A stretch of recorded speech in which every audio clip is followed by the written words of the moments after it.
were underage secretaries, and can you expound on that?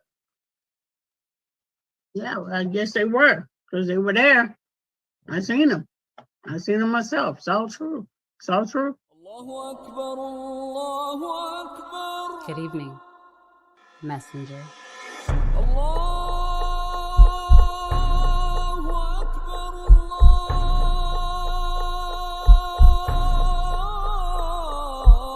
You convinced us that you were the last messenger.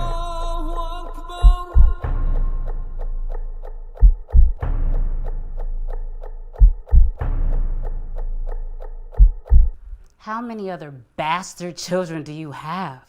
It's what? I said Malcolm alleged that some of Elijah's women were underage secretaries, and can you expound on that? Yeah, well, I guess they were, because they were there. I seen them. I seen them myself. It's all true. It's all true. Good evening, messenger.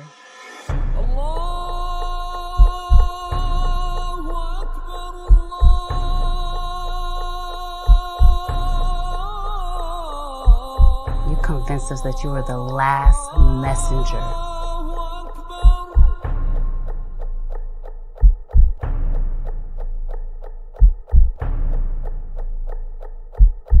How many other bastard children do you have? It's what? I said Malcolm alleged that some of Elijah's women were underage secretaries, and can you expound on that? Yeah, well, I guess they were, because they were there. I seen them. I seen them myself. It's all true. It's all true. Good evening, messenger.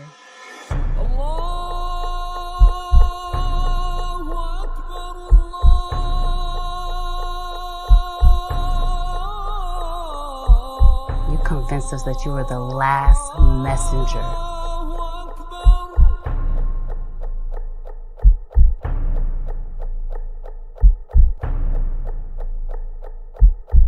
How many other bastard children do you have? It's what? I said Malcolm alleged that some of Elijah's women were underage secretaries, and can you expound on that? Yeah, well, I guess they were, because they were there. I seen them. I seen them myself. It's all true. It's all true. Good evening, messenger.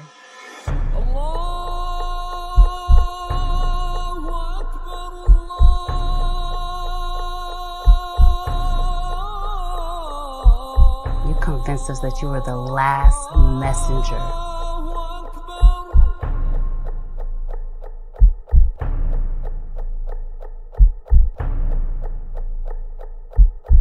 How many other bastard children do you have?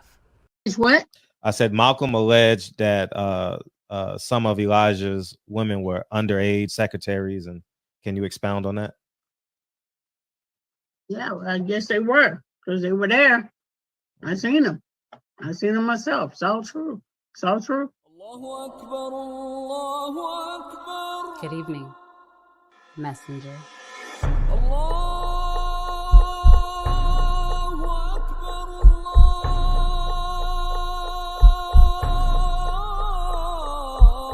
You convinced us that you were the last messenger.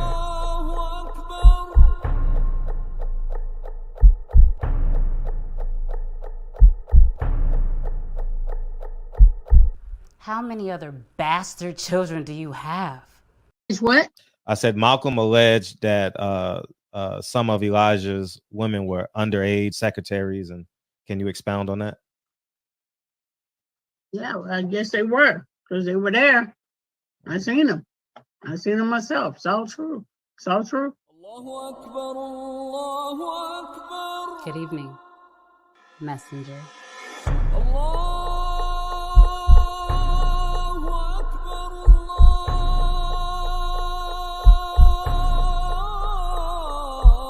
You convinced us that you were the last messenger.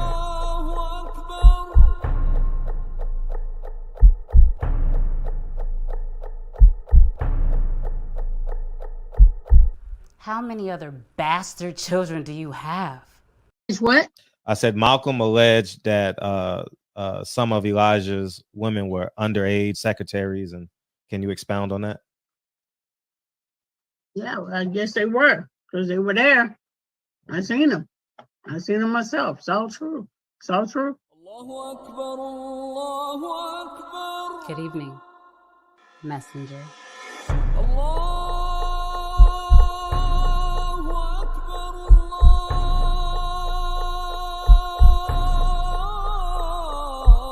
You convinced us that you were the last messenger.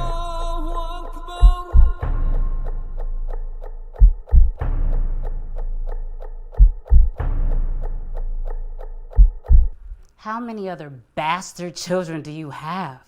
How many? Southside Tone, what it do? Keno! Chicago Daz, we in the building. KB, Adolfo, I totally appreciate y'all coming through, man. Before we pop into the show, man, without further ado, the gentleman, Lincoln Curtis Gerald Hawthorne, ladies and gentlemen, he's back.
The gentleman, Lincoln Curtis Gerald Hawthorne. Ladies and gentlemen, thank you, man. I totally appreciate you coming through. Have a great night. See you in the morning. Close the door. Hey, I thank y'all for coming through tonight, man. Oh, man, we got a bunch going on tonight, man. We're going to have some fun in here tonight. You know what I mean? And I know y'all could be watching the Yankees. Y'all could be watching the Dolphins, Pittsburgh. Y'all got a lot to go through, man. But did I miss anything? Hashtag fatherhood. If you made it through that video, hashtag fatherhood, man. That's what we need. More fathers in here, man. Did I miss anything in boxing this week? I don't know who fought yesterday. Giants are 6-1. Yeah. Giants are 6-1. Miami Dolphins bet not lose this game. I don't know why they didn't kick that field goal to go up 2 scores against a rookie quarterback. I have no idea. That made no sense.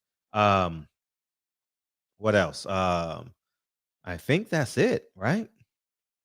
I don't know if that's it, but yeah, man. Appreciate you, Mr. Jerry. Obviously, the hottest news of the week is Terrence Crawford said he's going to go fight this guy, David Avanesian, on Black Prime, BLK Prime, right? And regardless of what fighter you're with, whether it's Errol Spence, Terrence Crawford, and you know, I'm beginning to think people are Errol Spence fans because it's profitable. I'm beginning to think that shit because we are so illogical. Man, if I say Errol Spence name, I know I'm gonna get 1,000 views, man. I know I'm gonna make $7 off of this video. You know what I mean? Like, we have lost, and vice versa with Terrence Crawford, man. Obviously, there's more Errol Spence fans, it appears, you know, especially in this YouTube vlog sphere. But it's gotten to the point where the accountability of men, grown ass men, Grown ass men afraid to tell the truth. I mean, it is just like asinine. You know what I mean? So instead of saying exactly what happened, they gonna blame Blue Blood. How the fuck? Listen. Let's make this as common sense as possible. How the fuck did Blue Blood mess up the negotiations between Earl Spence and Terrence Crawford when there's only one man negotiating? Al Haymon didn't call Blue Blood and be like, hey, Blue Blood, what are we doing? What are we talking about? You know, everybody mad at Blue Blood. And I'm going to say this. The only thing that I would suggest to Blue Blood is if he's on that side of the business, now he has to balance it. But to throw the man under the bus and like he ain't shit, he a piece of shit, he dogged y'all ass. Oh man, he lied to me. How come y'all don't hold Oscar De La Hoya accountable? He called you a nigga. How come you won't hold Steven Espinoza? He lied to your face. And some of y'all niggas booked flights, booked hotels, booked rental cars, and y'all sitting there like, oh yeah, he said it's a possibility November 19th. Well, let me call the MGM and book my hotel. We are some of the weakest motherfuckers on the history of this earth, man. You know what I mean? This internet has given so many beta males. This internet has given so many beta males a voice. It's just insane, man. Niggas couldn't catch a football in high school. Niggas was airballing layups in high school. And this thing called YouTube just pops up and niggas know everything. They're the most masculine, most successful, most glorious, absolute type of motherfuckers in the history of this earth. Man, that couldn't be so far from the truth. You understand what I'm saying? That couldn't be so far from the truth, man. It's just insane. Niggas are really cowards, man. Niggas are afraid to tell the truth. Niggas on YouTube are afraid to say Al Haymon's name. The men in suits. What the fuck, the men in suits? Fuck you mean? It's only one man in a suit. It's only one man in the suit. And you ain't seen him. You ain't heard him talk. The other motherfucker lied to your ass. Every interview, Steven Espinoza is lying his ass off, and y'all just say, yes, okay. Well, I just got to ask you, man, because it's a... No, nigga, he's going to lie to you. And then two, y'all niggas respect the fact that Steven Espinoza say, oh, no, we can't talk about what's going on behind the scenes. But y'all hold Blue Blood to a different standard.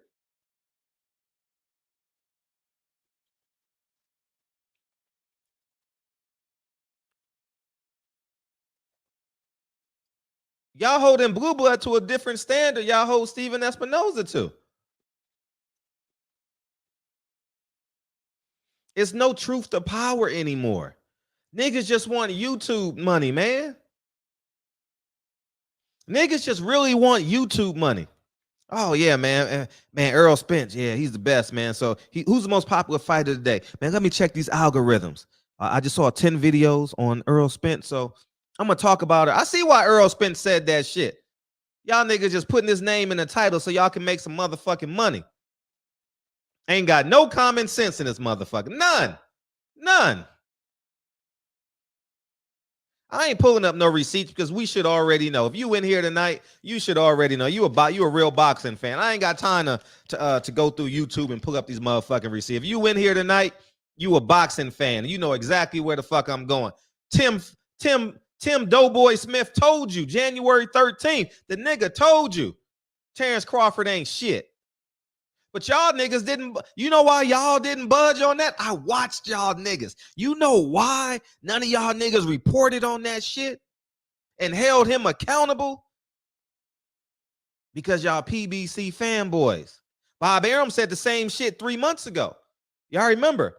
I'd rather buy a house, build a home in Beverly Hills. Y'all remember that shit, huh? Y'all remember that, huh? Isn't that the same thing as saying, Terrence Crawford ain't shit. He don't sell nothing. He ain't nothing. I know he's a champion. Tim Smith waddling his fat ass up and down the motherfucking aisles, and y'all don't hold him accountable. Y'all kissing ass. And that's what's wrong with this sport. Motherfuckers kissing ass, man.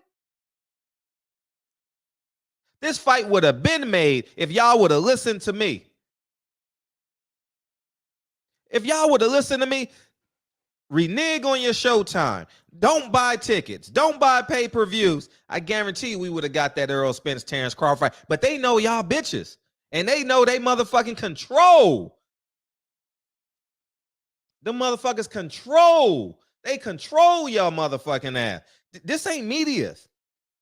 It's a PR firm in this motherfucker. Yeah. PR firms.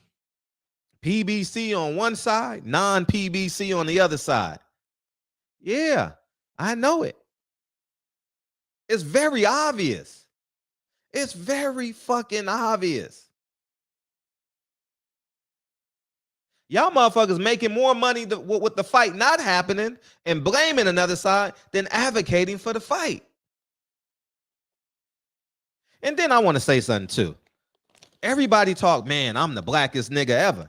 You know what I mean? Fred, you a coon, Dre, Asian, you got mixed kids, you a piece of shit ass nigga. Okay, I accept all that shit. I accept it. I fucking call me whatever you want. But Terrence Crawford signs with a black company. I checked, the co-founder is black. I want to double check before I say black company. The co-founder is black. The co-founder is black.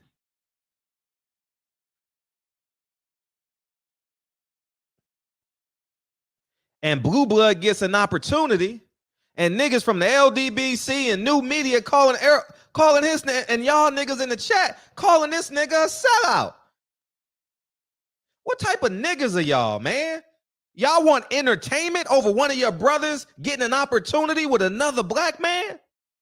Oh, that's where we at. Now, we rather be entertained, huh? We just want to be entertained. We ignorant niggas. You know, we listen to Cardi B. Our daughter's dancing. Daughter dancing to Cardi B. She know every motherfucking word. That's the problem. Niggas ain't got no integrity. Blue Blood gets an opportunity. Blue Blood gets a fucking opportunity. Well, I don't know what his business dealings is, but he got an opportunity. And y'all niggas want to fight. Y'all niggas would rather have a fight than your brother get an opportunity to change his family's life forever. Are y'all fucking kidding me? That's where we at now. I told y'all, and I'm about to go there, KB. I told y'all this pro-black shit is faked in a motherfucker. Faked in a motherfucker. I told you, because if we were so motherfucking pro-black, we would have put Golden Boy out of business. We had all the ammunition we needed. Oh no, Virgil Ortiz, my favorite fighter. I love Ryan Garcia because I get views every time I put Ryan Garcia in his name, man. Ryan Garcia is the most beautiful man I ever seen in my life, man. Oh, he's so beautiful, man. I just want one of his hair follicles. What type of niggas are we, man? I didn't even watch Kid Austin's fight. I have the zone. I have it. Because you can't watch the Canelo fight without getting the zone. I didn't cut the shit. All I got to do is do this. Nigga, I was here with y'all. I didn't do this. All I had to do was go click, click, click, and I didn't do it.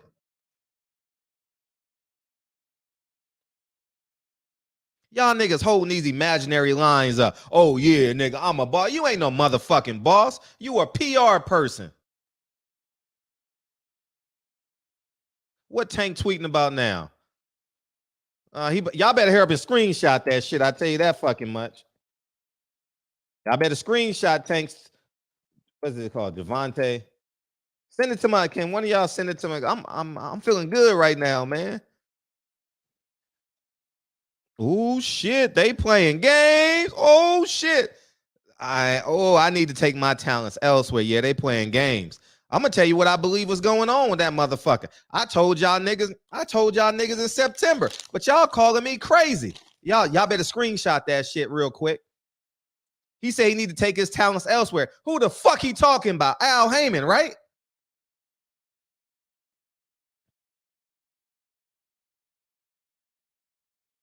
Y'all niggas over here faking the funk. Man, this is so motherfucking sad, man. A black man makes attempts to make a dent in boxing. He's doing his best. I don't know the man. If it was a Mexican man, I would feel the same way. I swear to God, hand to God. If he was Asian, you know I would. But the point I'm saying, if it was an Asian man that signed Terrence Crawford for quote unquote $10 million, I would be like, finally, someone go against the grain.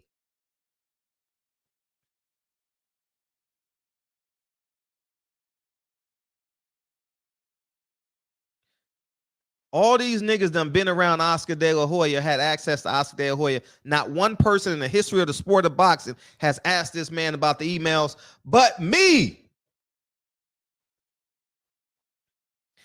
I can't believe you two motherfuckers are afraid to say Al Haymon's name. You understand what I'm saying? Sean Porter is a two-time motherfucking champion, and he's afraid to say Al Haymon's name.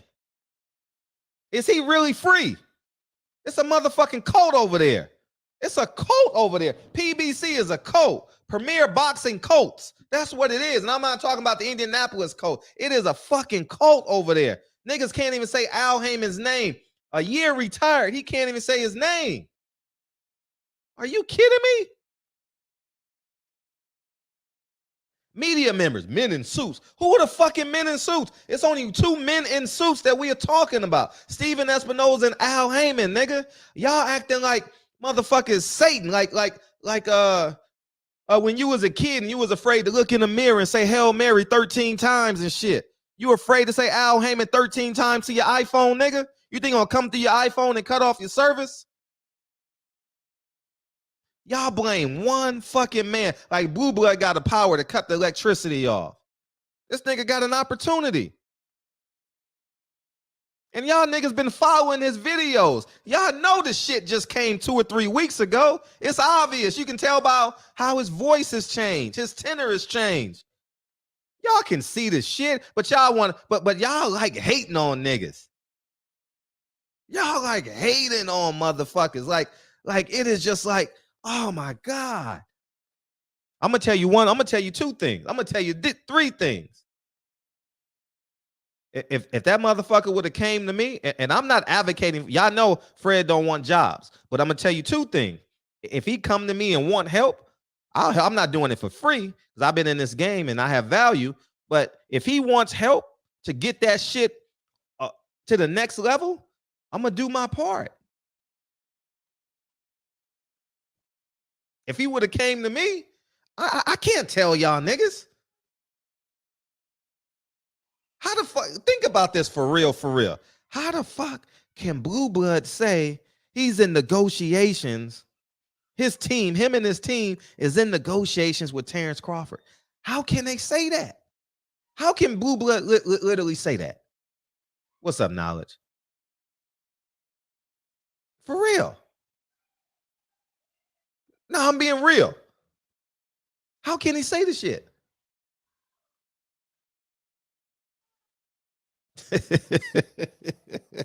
And fuck up his negotiations? And let Al Haymon put you know what Al Haymon did to Oscar? If Al Haymon would have known, Al Haymon probably would have put he would have paid the $10,000 or $15,000 to put a hold on the stadium. That's what he did to Oscar. Countless times. Why do you think PBC is fighting that motherfucking StubHub Center and Oscar isn't? Do y'all know why? That's why. This nigga was fighting at he was fighting in the middle of New York. You know what Al Haymon did? He put on a fight at 12 o'clock noon just so Oscar don't have the StubHub Center. I forget the name of that stadium in New York where the horse is at, I think it is. Saratoga, I don't know.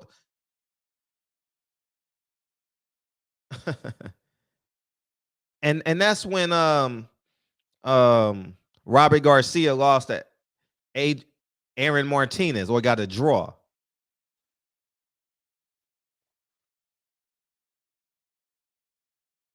We sitting here brand new, man.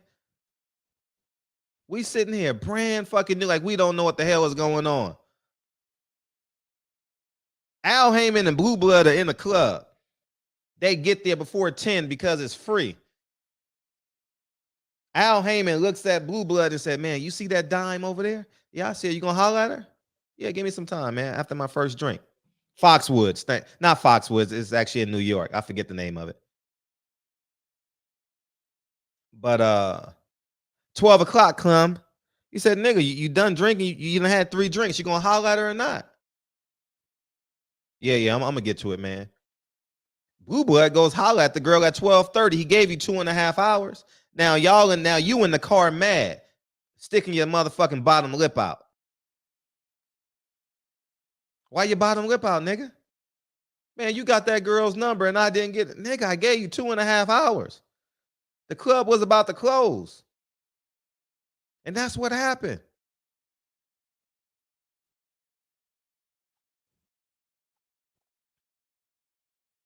We sitting here brand new, man. I don't respect that shit. I don't respect people like side dissing and shit. I don't respect that, man. What the fuck is Black Prime? Like, I don't get it, man. I don't like the side dissing, man. Just come straight forward. You know what I mean? Boxing Ego talking about, oh, that they spelt the name wrong. You selling ESPN apps. Ain't no one complaining.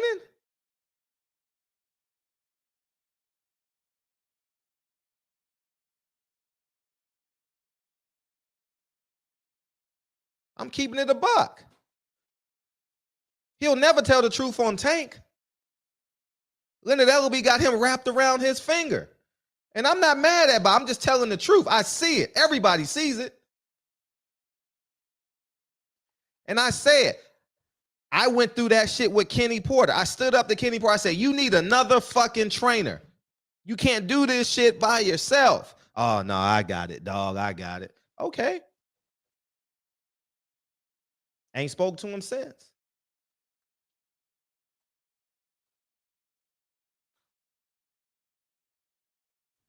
And that's the truth.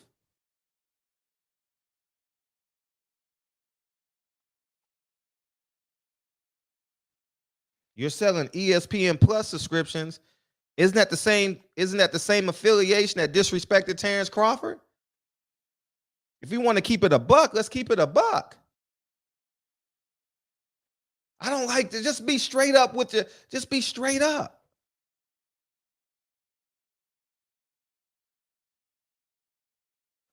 I don't want to expose. I just want to tell the truth because we got to be men. We got the one thing everybody knows in boxing. I don't give a fuck if you hate me, love me, you think I'm a coon. Fred gonna be, well, I used to be right there. You knew you was gonna see Fred that next Thursday, Friday, Saturday, and Sunday. You knew I was gonna be there, and you knew I wasn't gonna run from you. Whether you hated me, how many people I went up to that didn't like me? Abel Sanchez, Andre Ward, the list goes on and on. Sean Porter, Kenny Porter. I didn't run. I did not stop going to fights. Like, I kept on going to fights.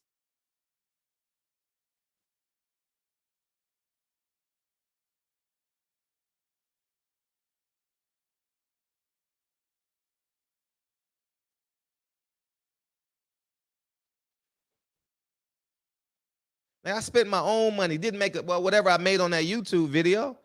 That shit did 1 million views in 24 hours all across boxing platforms. Black motherfuckers calling me a coon.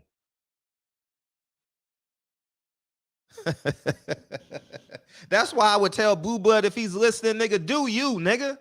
You got 9 beautiful kids. He tells you he's married with 9 kids every time he comes on. And I would do this for all y'all niggas. All y'all niggas. I would do it for all y'all. And I've stood in the gap on so many times for all y'all niggas. The Yankees up 5-4, yes. Thank you, because now I can go back to watch the game. Bader home run. It was 4-4 right before the show started, and I was like, man, I can't watch it. All right, give me something to do tomorrow night. Come on, come on. And it's still the 6th inning. Let's go back to back. But the point I want to say is, man, we got to be men in this motherfucker, man. You know what I mean? No, I ran from bro. No, Broner asked me, what did I think of the fight? And what did I say? I said it was a draw. I didn't kiss his ass. But Broner will tell you. I said, nigga, I cut that camera off. I said, nigga, you owe me an apology. He walked off to the counter, and I'm 15 feet away from. I said, nigga, you owe me an apology. And he said, my bad, dog. And that was it. But where was I the next week? Interviewing Adrian Broner again, standing right there.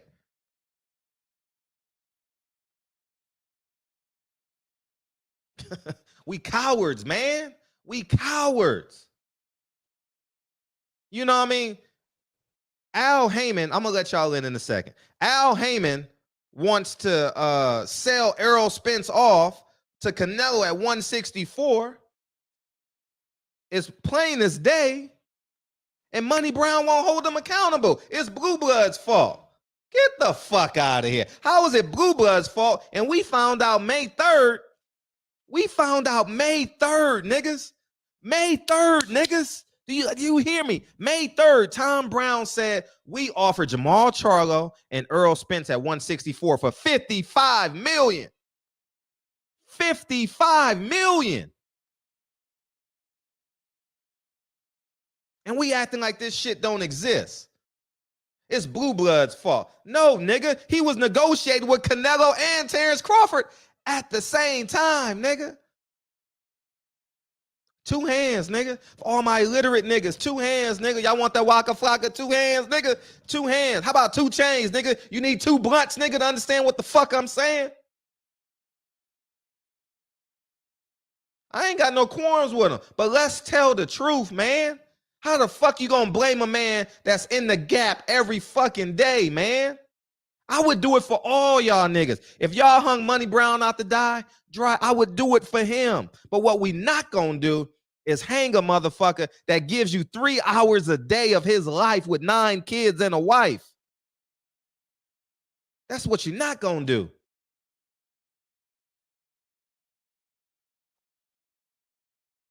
It's wrong. Al Haymon wanted to sell Errol Spence off. You afraid to say, you afraid to say, Errol Spence know what the fuck is going on. He's in negotiations. Maybe he don't want to say nothing. I don't know. I can't speak for the man. I haven't spoken to him in over a year. Y'all heard him. I ain't spoke to him since. But Errol Spence saw that headline, was like, hold up.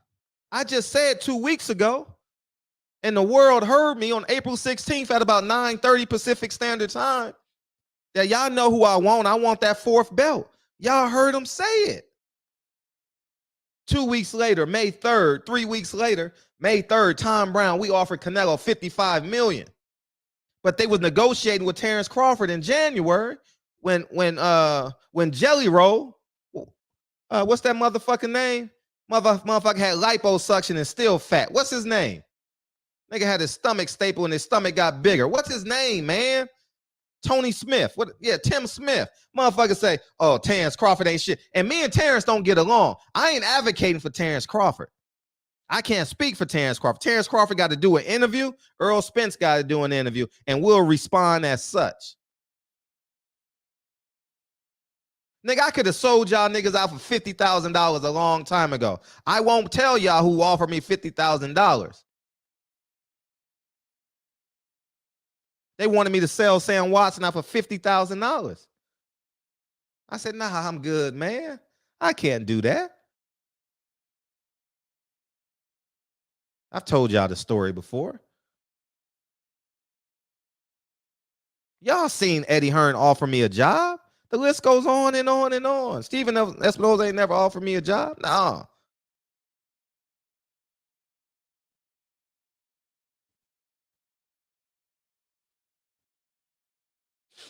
I turned down an interview for Fox. I said, nah, I don't want the interview. Nah, I'm good. Turned it down. I ain't got no dirt on Sam. No.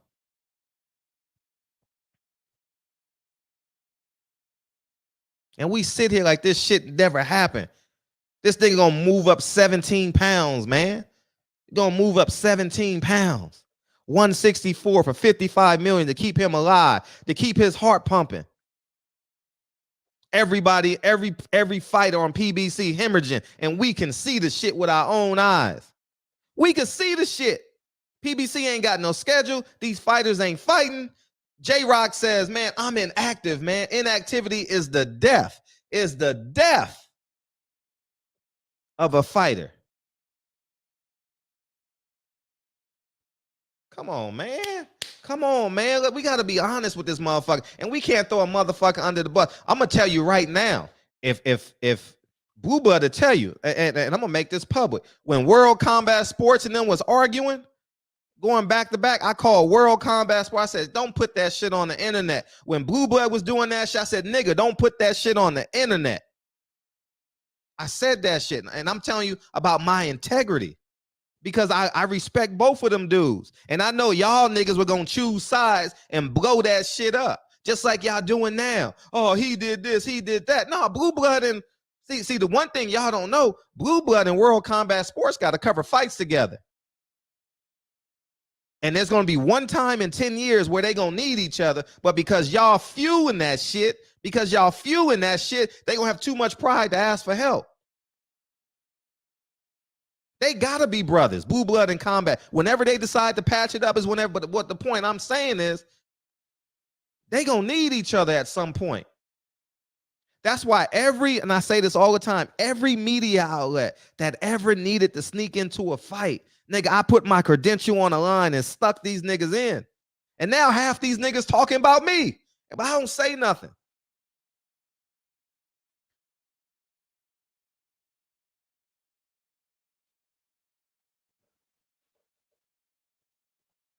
You see what I'm saying? What did you say, DeAndre? Nah, that's wrong. Me and Bill got the most honest relationship in the history of men in boxing. The most honest. Period, point blank, period. The most honest. So I don't know. We are so honest.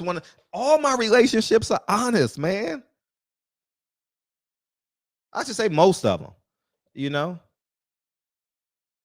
And Bill will vouch for that.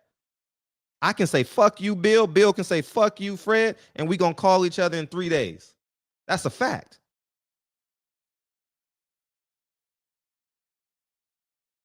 And that's how our relationship is like this.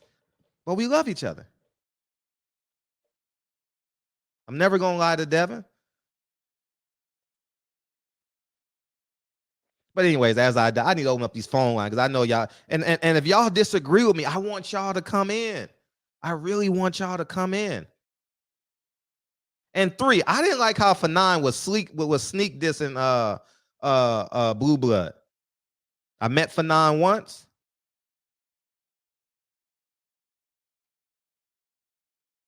Good guy. We went out together one night. Have no qualms with him. But you can't sneak diss a motherfucker. See, I did call. I appreciate you, World Combat. Like, these brothers gonna need each other one day. And I know it. Because there's times when I go to New York, Blue Blood picks me up and saves me $20 on an Uber. And vice versa. They gonna need each other one day, dog. And I know it because that's life.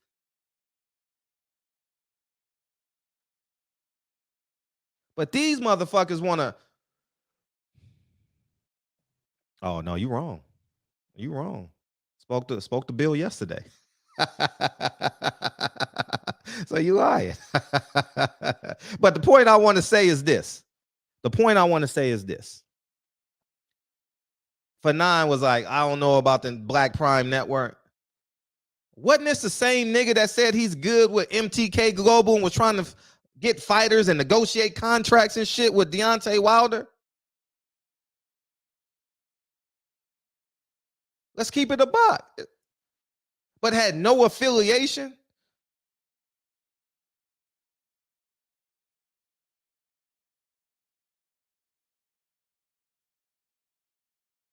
Fanon don't know. Me and Blue Blood prayed for that man on the phone 6 months ago, a year ago when that video came out. We prayed for that nigga, man. I'm telling y'all the truth. Me and Blue Blood was on the phone for 3 hours. We prayed for that man and his family. You think I'm lying? I ain't gotta lie. When that nigga, what's that nigga name? Oh my God. That nigga was in a coma. I don't even know the name anymore. He hates my fucking guts. What's that nigga name? Damn. Y'all know that nigga on the East Coast. I prayed for that man. That nigga hates my guts. Me and Blue Blood prayed for Fanon that night. He would have never known though.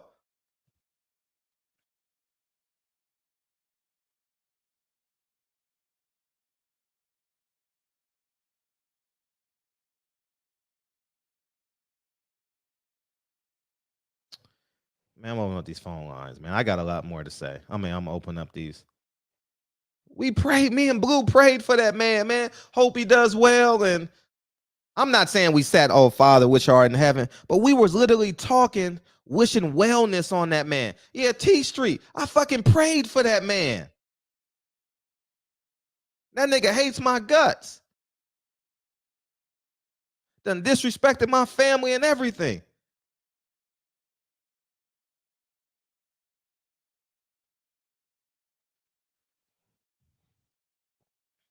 But we gonna sit here and pretend. This is some weak ass niggas, man. Y'all putting a motherfucking boxing match before one of your brothers excelling in his career. Are you serious?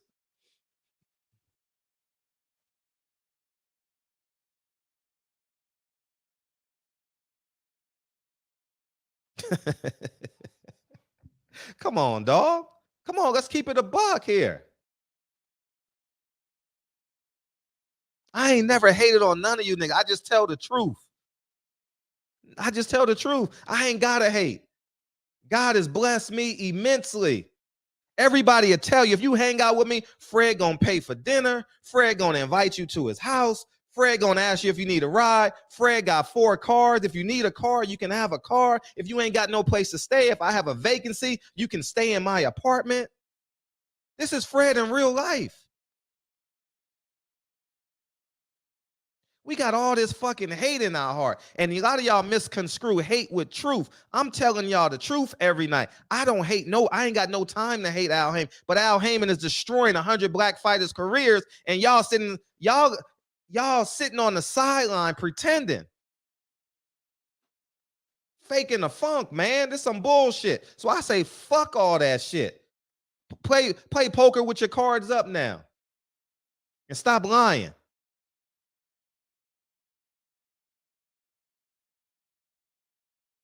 I'm happy for the brother, man. I got you in a second, man. I'm really happy for Blue Blood.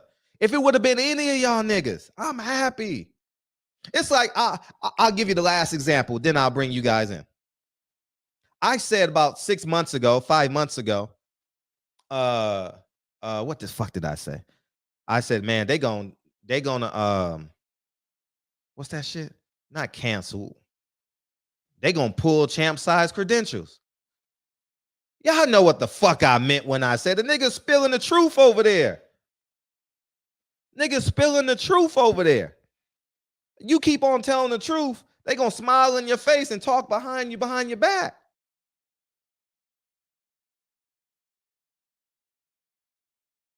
Dante will tell you, nigga, hey, if Dante didn't get a credential, I wasn't going to the fight. It was plain and simple. Sometimes I would get my credential and Dante wouldn't get his credential.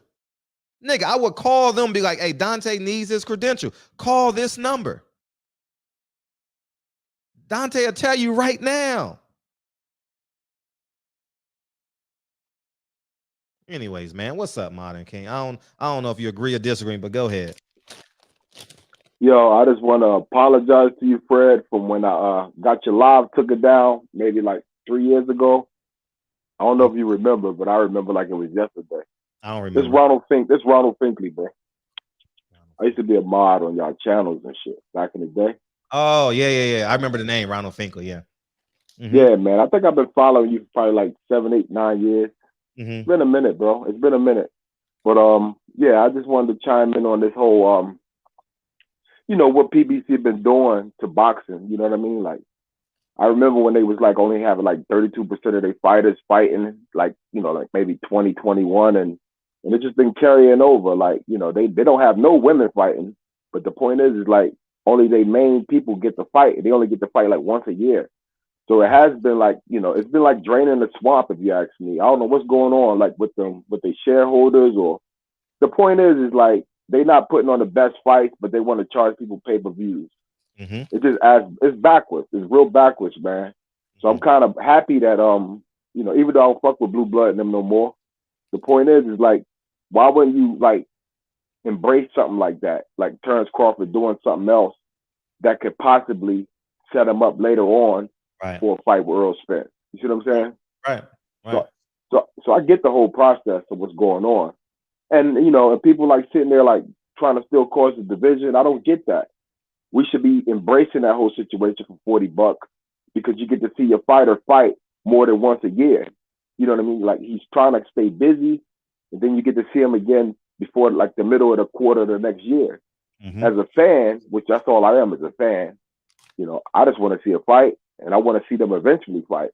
So I appreciate it. I could see the light at the end of the road. Long as he ain't burn no bridges with PBC, if they can find another platform to put on the fight. Whatever's going on with PBC, I don't know what the fuck's going on with them, but it ain't right. Whatever's going on with them. Right. I just wanted to come in and chime in and apologize to you for like the last 3 or 4 years. You know what I mean? I changed since then. I'm just a boxing fan, bro. Well, I appreciate it. All right, one. Thank you, dog. Now y'all gonna remix Tank now. Oh, Tank ain't say what he say. Oh, Tank talking about Floyd. Floyd ain't got no power, nigga. I'm telling y'all niggas. I done been around this shit long enough. Leonard Ellaby ain't got no power. Leonard Ellaby is like Floyd Mayweather's stepchild, man. And I'm not saying that disrespectfully, but the nigga's so disrespectful. He's so honorary. He's so honorary and shit.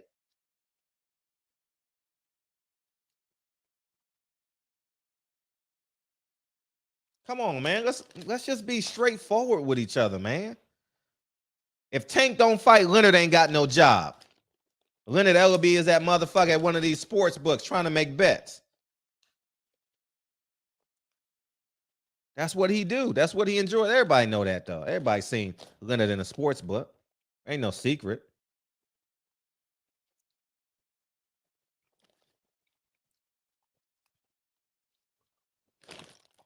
But this is just sad, man. This is just sad. Jerry, you want to call in? It don't make no sense.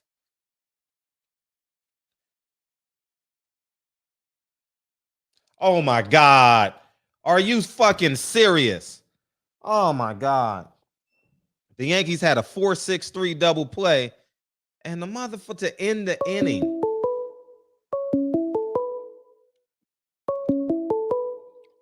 Appreciate you, Mario. What's up, Jerry? What's up, buddy? How you feel, man? Feeling pretty good. About to fill up a pipe full of this green right here and talk a little boxing with you. 6 weeks after Crawford's last fight against Porter, I told anyone who would listen, the fight with Spence is not going to happen. It doesn't take 6 months to negotiate a fight. Even the most tedious of negotiations don't take 6 months. Something fundamentally wrong with why the fight's not taking place. Either somebody wants too much money or somebody doesn't want to pay enough money, which is 99% of the time simply why. If a fight don't get made, that's simply why. Boxing fans, we confuse the sport because we want to see competitive fights, and we get caught up in the sport of things without realizing what most boxing fans should already know, and it's cliche to even repeat, but boxing's a business first. It's pure business first. The promoters are not going to make fights that they don't feel like they can make money on. That doesn't mean they make money on every fight, because they don't. They get it wrong sometimes, and it costs them money. And simply put, the Spence Crawford fight, with the fighters' purses satisfied, is at the very least a gamble. It's at the very least a gamble, because what they're going to look at is the pay-per-view numbers. That's exactly what they're going to look at first. They're not going to be concerned if hardcore boxing fans want to see the fight. They're going to look at the numbers, just like any businessman would. And Bud's numbers, I think 120,000 is his best numbers. Contrary to popular belief, Earl's numbers really ain't that much better. He did 300,000+ against a Mexican American guy who was a pound for pound fighter at the time in Dallas when he fought Mikey Garcia. But if you look at the pay-per-views after, they each went down. Culminating with Ugas doing like 140 or 50,000. Now, typically, when you got a pay-per-view star in a reasonable boxing market, their pay-per-view numbers trend up. They don't trend down.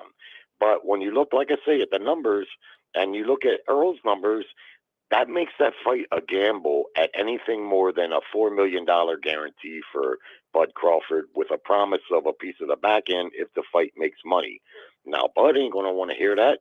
He got good money to fight Sean Porter. He got almost $7 million. So in his mind, the economics of this fight should represent more, and I understand why he would feel that way. But I also understand why the PBC or any promoter would see the risk. And people have to separate themselves, the hardcore boxing fans, like what comes on your show, from their desire to watch it and what that represents in dollar value, and what the bigger number would have to be to get a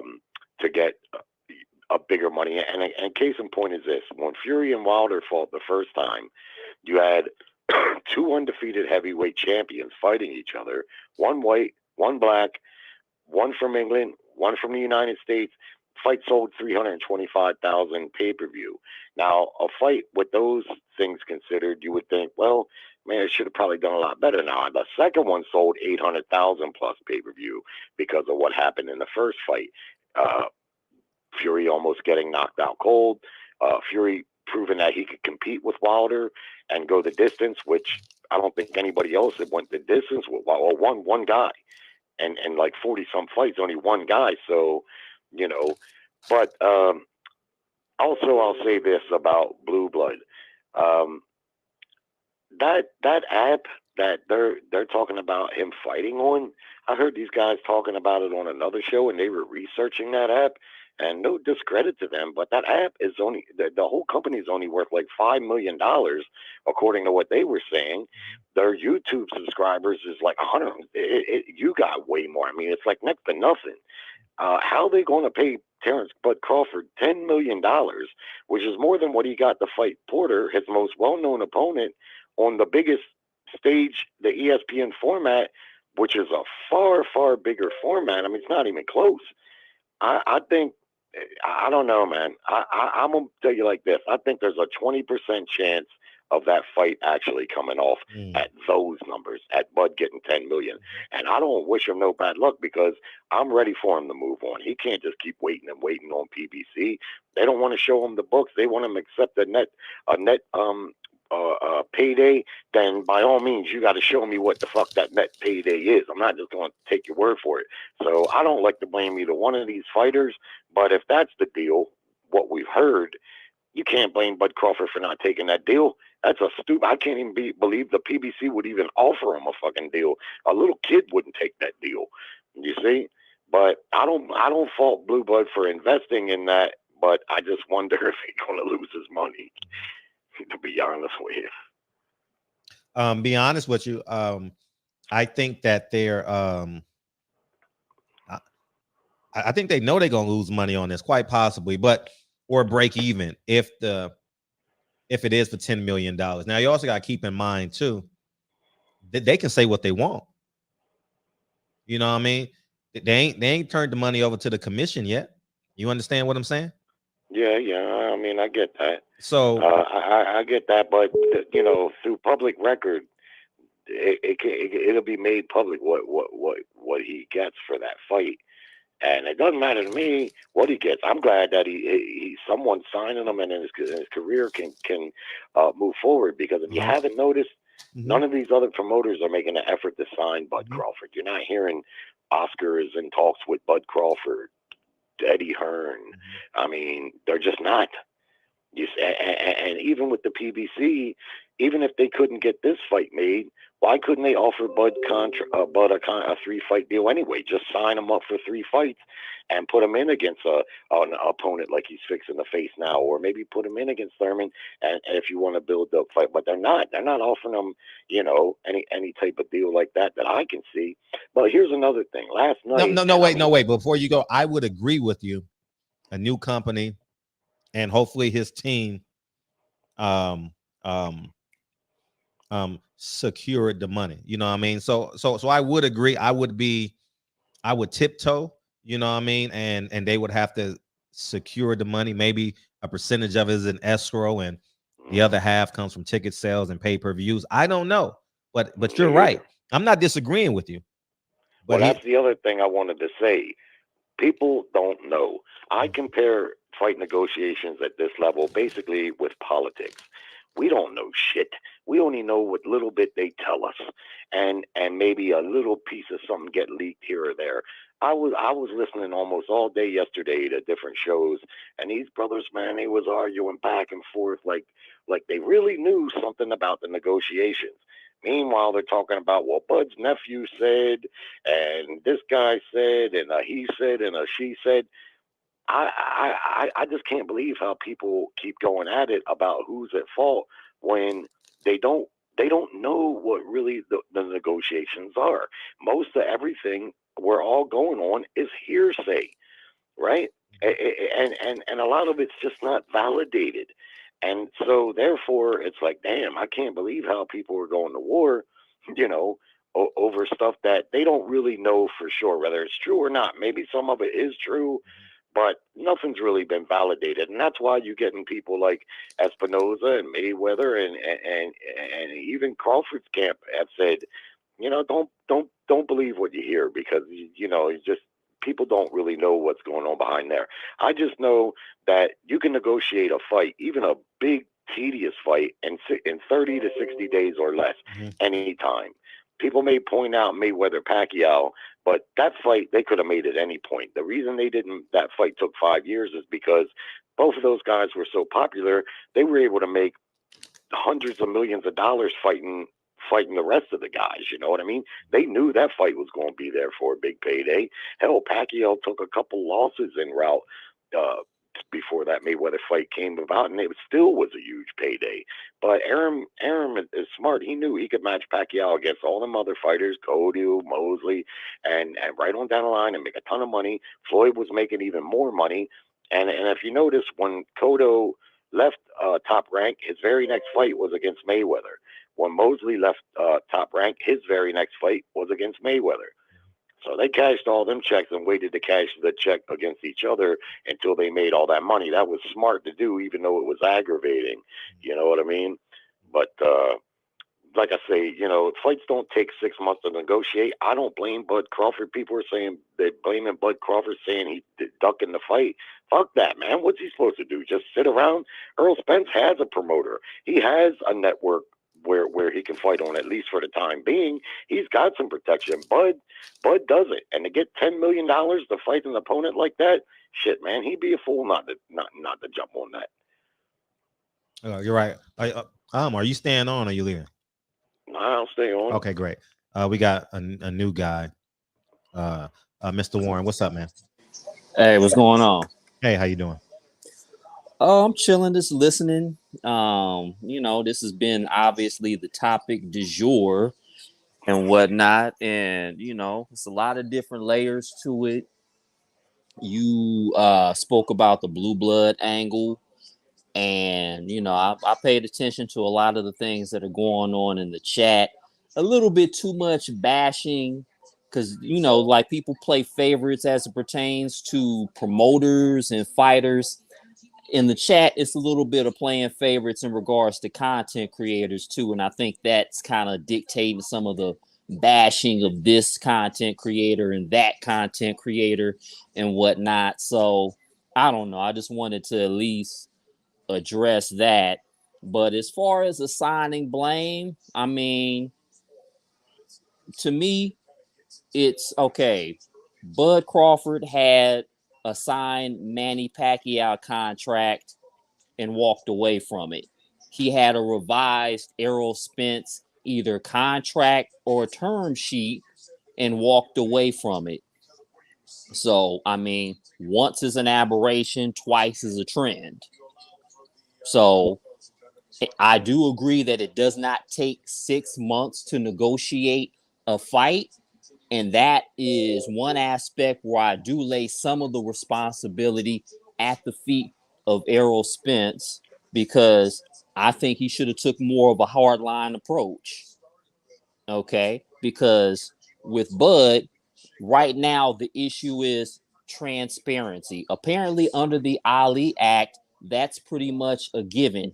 But my whole thing is, it's always something with Bud. Remember, prior to the Porter fight, Kenny and I believe Sean had to go to Top Rank's offices twice and were turned down by Arum.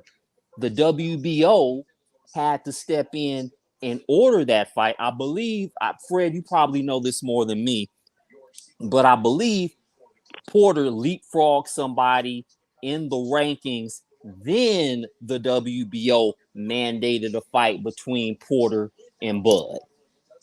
Okay, that's what had to happen first in order to facilitate that fight. Okay, so there's always something when it comes to, but if it's not the 60-40 my way, it's 50-50. If it's not 50-50, it's the rematch clause, or it needs to be a bilateral rematch clause, when usually only the A side, who would be Spence in this case, would exercise or have the opportunity to exercise. If it's not a rematch clause, well then hell, it's the transparency. If it's not the transparency issue, it's being able to approve PBC's expense. So it's always something as it pertains to Bud. And then personally, I believe the only reason why he was even entertaining Spence in the PBC is because there was nothing else out there. If you listen to Eddie Hearn, I believe that the boxing industry pushed Bud towards PBC. Because Eddie Hearn, great, what did he say about Bud? Great fighter. There's nothing on this side of the street for him. Obviously, he wasn't going to sign with Golden Boy, and then he's suing Bob Arum. You know, so he got pushed towards the PBC. I didn't necessarily like that, because you kind of knew what was coming down the pike as far as that's concerned, because there's never been any sort of relationship between Bud, Bomac, and Al in the PBC. But as far as the negotiations are concerned, it was always, okay, Steven Espinoza acknowledged Errol's portion is done. They had to keep sending either revised contracts, or there was an impasse based on Bud supposedly demanding $20 million, or the infamous $15 million, or don't call us back until you have $15 million. So there was this isn't the first impasse. Long story short, this isn't the first impasse. No, we got it, and I'm not here disputing. I'm not here for Terrence Crawford. And if you believe that, that's fine. I would agree that I didn't say that. I didn't say that. No, I'm telling you. And I would agree. The only thing I would dispute what you said is Terrence. I mean, I interviewed Bob Arum, and Bob Arum said he shut down the Manny Pacquiao fight because he was afraid of his health. No, he shut down the Manny Pacquiao fight going back to 2018. The one that was rumored about in 2021. That's the one I'm referring to. But go ahead. Okay, 2021. Okay. Well, you could be right. You could be That's right. The one in Saudi Arabia? No, it wasn't no money in Saudi Arabia. That was a whole fib. Bob Arum lied on this show. He said that they were going to put the money up, and then it was like something like June 6th or something like. He said he's gonna make an announcement or something. But anyway, we got Dog Money coming. Dog Money. Are you staying, Mr. Warren? Or are you leaving? I'll stay for a little while. All right, what's up, Dog Money? Yeah, man. Speaking of Bob Arum said, and I believe he was telling the truth when he said this. He said whenever they do a fight, 40% of the purse, 40% of the fight, whatever the fight makes, goes directly to the television company, to the people that are producing the fight. Right. 40% of whatever you make. If you do 240,000 pay-per-views, 300,000, 40% of that revenue goes for expenses of the fight off the top. And then the promoters pay the purses for the fighters and divvy up the rest of the money. You know what I mean? And with the PBC model, if you know 40% coming off the top, how much can you pay Bud Crawford? You know what I mean? Earl Spence biggest pay-per-view is about 350,000. His lowest pay-per-view was like 240 with Ugas, a non-English speaking person that really didn't nobody know. Man, every fight. When a lot of shit. A lot of times Bob Arum talk, you think he'd be lying, but a lot of times he be letting a lot of damn truth out, too. You know what I'm saying?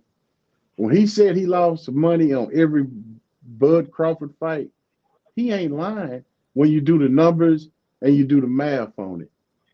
He lost money on every damn fight. But he had a different type of deal than the PBC. He has a budget with ESPN, you know what I mean? And, he pays the fighters like that. Whereas with of course, with the PBC, what you make, you get your own promotional team. So you basically cut out the middleman, and whatever your fight does, that's what your money gonna be. But Bud, he wants that big guaranteed whop. But PBC is not willing to lose money just to make a big fight. And they know everybody wants this fight, but they not trying to lose money on no damn fight for Bud Crawford. They don't owe Bud Crawford anything. He's not signed to PBC. He's not signed to Showtime. Why would you expect these people to put a show on? They will lose fight. They will be willing to lose money with a fight with Keith Thurman and Earl Spence way before they will with Bud Crawford and Earl Spence, or Bud Crawford and Keith Thurman, because they don't have anything invested. You know what I mean? Bud is not part of their team. He's a freelancer. You know what I mean? And as far as how the fight went with these negotiations, this was one of the dirtiest fucking things I ever seen in boxing.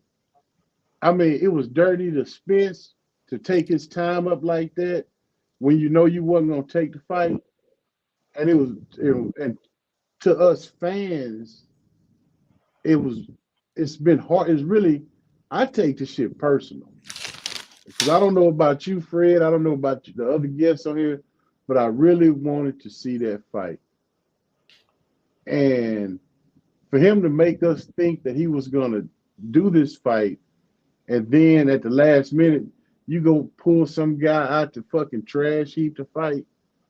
Like, dude, I'll never buy another one of Crawford fight. I support Crawford. I'll never buy another one of his fights again, though. Not after this right here. I'll buy all the fights, I'm not here to defend Crawford at all. And but what I will say is one man had the opportunity to make this fight, and he didn't get it done, man. I'm bringing Warren G. Go ahead, Warren. Thank you very much, and salute to everybody on the panel. I still don't understand why it's hard for people that wanted to see this fight understand that PBC had every opportunity to make this fight happen over a year. You just presented us with factual data to show that they was not trying to make the Terrence Crawford fight, regardless of whether Terrence was asking for too much money or not. They still wasn't trying to make a fight with Crawford. We proved that by what you did. You just said on May the 3rd, Tim Brown was asking to set up a $55 million fight to fight Earl Spence to go up after he fought Sean Porter. After he fought you guys. I don't get it.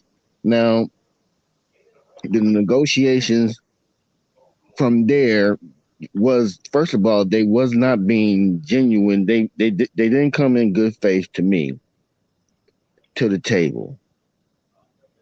I'm gonna leave that alone for a second. I want to talk about BLK Prime. Mm-hmm.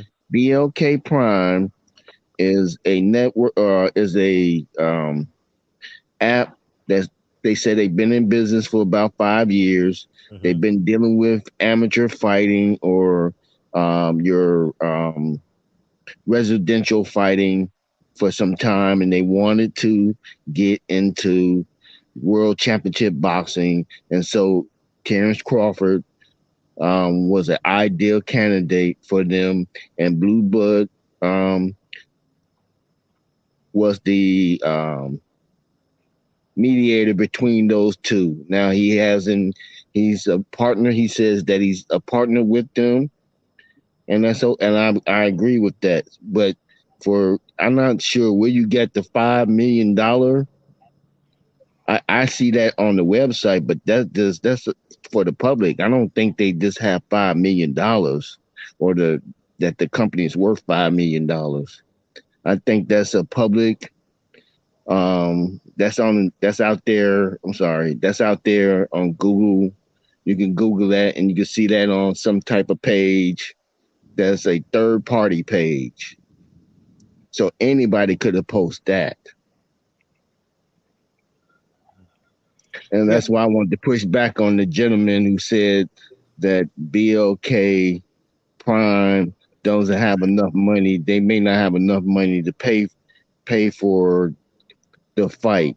Secondly, the fighter that they chose, as Blue Blood explained it, was they went down a list, and they had so much time to get a fight together. And based on everything that they looked at, and they did their homework, they looked at trying to get they looked at Keith Thurman, they looked at Bruce Ennis, and they looked at some other one other fighter. But the one that was readily available for him to fight before, because he made it clear that Crawford wanted to fight Earl Spence, and he didn't want anything to hinder that for 2023. So they said, okay. And that's what they came up with. Now, this boxer is in the top 10 at the welterweight division. Now, whether you consider him a bum or not, ain't nobody said anything about when Wilder was fighting his sparring partner, and that came out to be 77,000 pay-per-views. At least that's what's being reported. So I don't see what the problem is with Crawford staying busy. And they did say it's been reported that he's going to be receiving 8 figures. Mm-hmm. Now, how true that is, I do not know. My point is that this company has an opportunity. First of all, they don't have to pay any cable network. They don't have to. All the money that come in, they get all of it. They don't have to distribute it to any other cable company, network, or production company. I'm pretty sure that they have their own in-house. So I salute the fact that they get an opportunity to throw some of this algorithm, some of these other networks out of whack and get on the playing field. They deserve an opportunity. They taking a risk. And if we're talking about taking risks, It's all a part of gambling. It's the risk anyway. So PBC didn't want to take a risk with Terrence Crawford, so they dropped the ball and somebody picked it up and ran with it. Okay. Ran with it. I'm Thank gonna you. piggyback off what you said, G. Look. One second. Well, let me get to the super chat. Smart man on the phone. He was talking about Jerry earlier. Can I let KP respond first? And then you can respond after that, bro. Go ahead, KP. Yeah, I mean, Fred, you know me for a long time. I've been a Spence fan, diehard for the big headed man. Mm-hmm. But at the end of the day, they management fumbled the ball. Mm-hmm. You cannot have your fighter fight in April, right? Remember this fight happened in April when he fought Ugas. Right. Terrence Crawford has not fought since November of last year. It's almost a year. So December, January, February, March, April. That was 5 months when that time happened. So that he had been off 5 months. So they've gone all this time, quote unquote, negotiating with a guy that they have no managerial rights over. They give him nothing solid, and they expect him to just wait for whenever they get everything together. But then they also tell him this fight is not happening this year, because that's what they told us. Because 2 weeks ago, they just told us November 19th was a fake date, right? Mm-hmm. So everybody knows it's not happening in December. Because if it was happening in December, we would have heard something about Tank Davis having a date. Pay attention, you PBC fans. Tank Davis don't got no date. The Charlos don't got no date. Tell me who the hell do got a date. Yep. Nobody has a date. Pay attention to the calendar, brother. We about to walk through Christmas and Thanksgiving. Ain't nobody on PBC got dates. Nah, you're right. Caleb Plant was on an undercard. That looked like a Don King type card. They have never done that. Okay. They weren't doing that. Caleb Plant was on Wilder's undercard on a comeback fight after he just lost to Canelo Alvarez. So the writing's on the wall. I'm sorry to say this, but at the end of the day, Spence's team or management team fumbled. Right. They had one job. And they didn't complete the job. Right. And everybody else is still trying to blame Bob Arum, who have nothing to do with this. Are they trying to blame Terrence Crawford, who's only a fighter, right? Everybody says he's a fighter. Everybody say he don't got no business sense, right? Mm-hmm. Right. I'm just saying what's the facts. All the feelings need to go out the window, because this is what PBC about to do to you. They about to throw Tank Davis in there with some C-Hoblay Spaniel dude that you don't know and ask you for some money in a minute, because they're going to do it again, because they've been doing it to you. But see, this is how you do it, Fred. Flip the table over. Mm-hmm. If Terrence Crawford was making Errol Spence wait while Errol Spence was a free agent, coming to Bob Arum and ESPN asking for some money, all Errol Spence fans would say, he don't need to wait. He need to fight. See, what they doing is basically pitting the black fans against each other and making them kind of devour each other on these social media platforms and not realizing that it's only one fan base for those fighters. We are their fan base. But because they never gave us Wilder versus Joshua. Remember? They never gave us that fight. So now they ain't even gave us this. And guess who was the participant in giving us Wilder versus Joshua? PBC had something to do with that. Whether you agree with it or not, they was part of that equation of us not getting that fight. Right. Like, I don't believe in this blind loyalty to a promotional company and none of that, bro. They gonna give us what they want to give us, and I believe in my heart that they've been wanting to give us Spence versus Thurman. That's what they've been wanting to give us. I bet. Because they control the rights to both of those fighters. Facts. And I would say y'all better screenshot my phone because Tank done deleted it already. So screenshot this because I can't refresh the page. And if you guys want to post, yes, for sure. Hey Fred. Yeah, what's up, Jerry? Boxing didn't give us Fury versus Joshua either. Yeah, right. I don't believe what the caller was just saying, with all due respect, because it's two black fighters. I don't see that as a problem. Now, if you want to tell me maybe one, fights don't always get made. Or if Fury is white, Joshua is black, they're both from England. That seems like a natural. But yet he hasn't fought Joshua, just like Wilder hasn't fought Joshua. There's a lot of stuff in the way between a Wilder Joshua fight. Joshua's handlers know that Wilder's a terrible matchup for him. Terrible, terrible matchup. Wilder would probably knock him out like he did Brazil.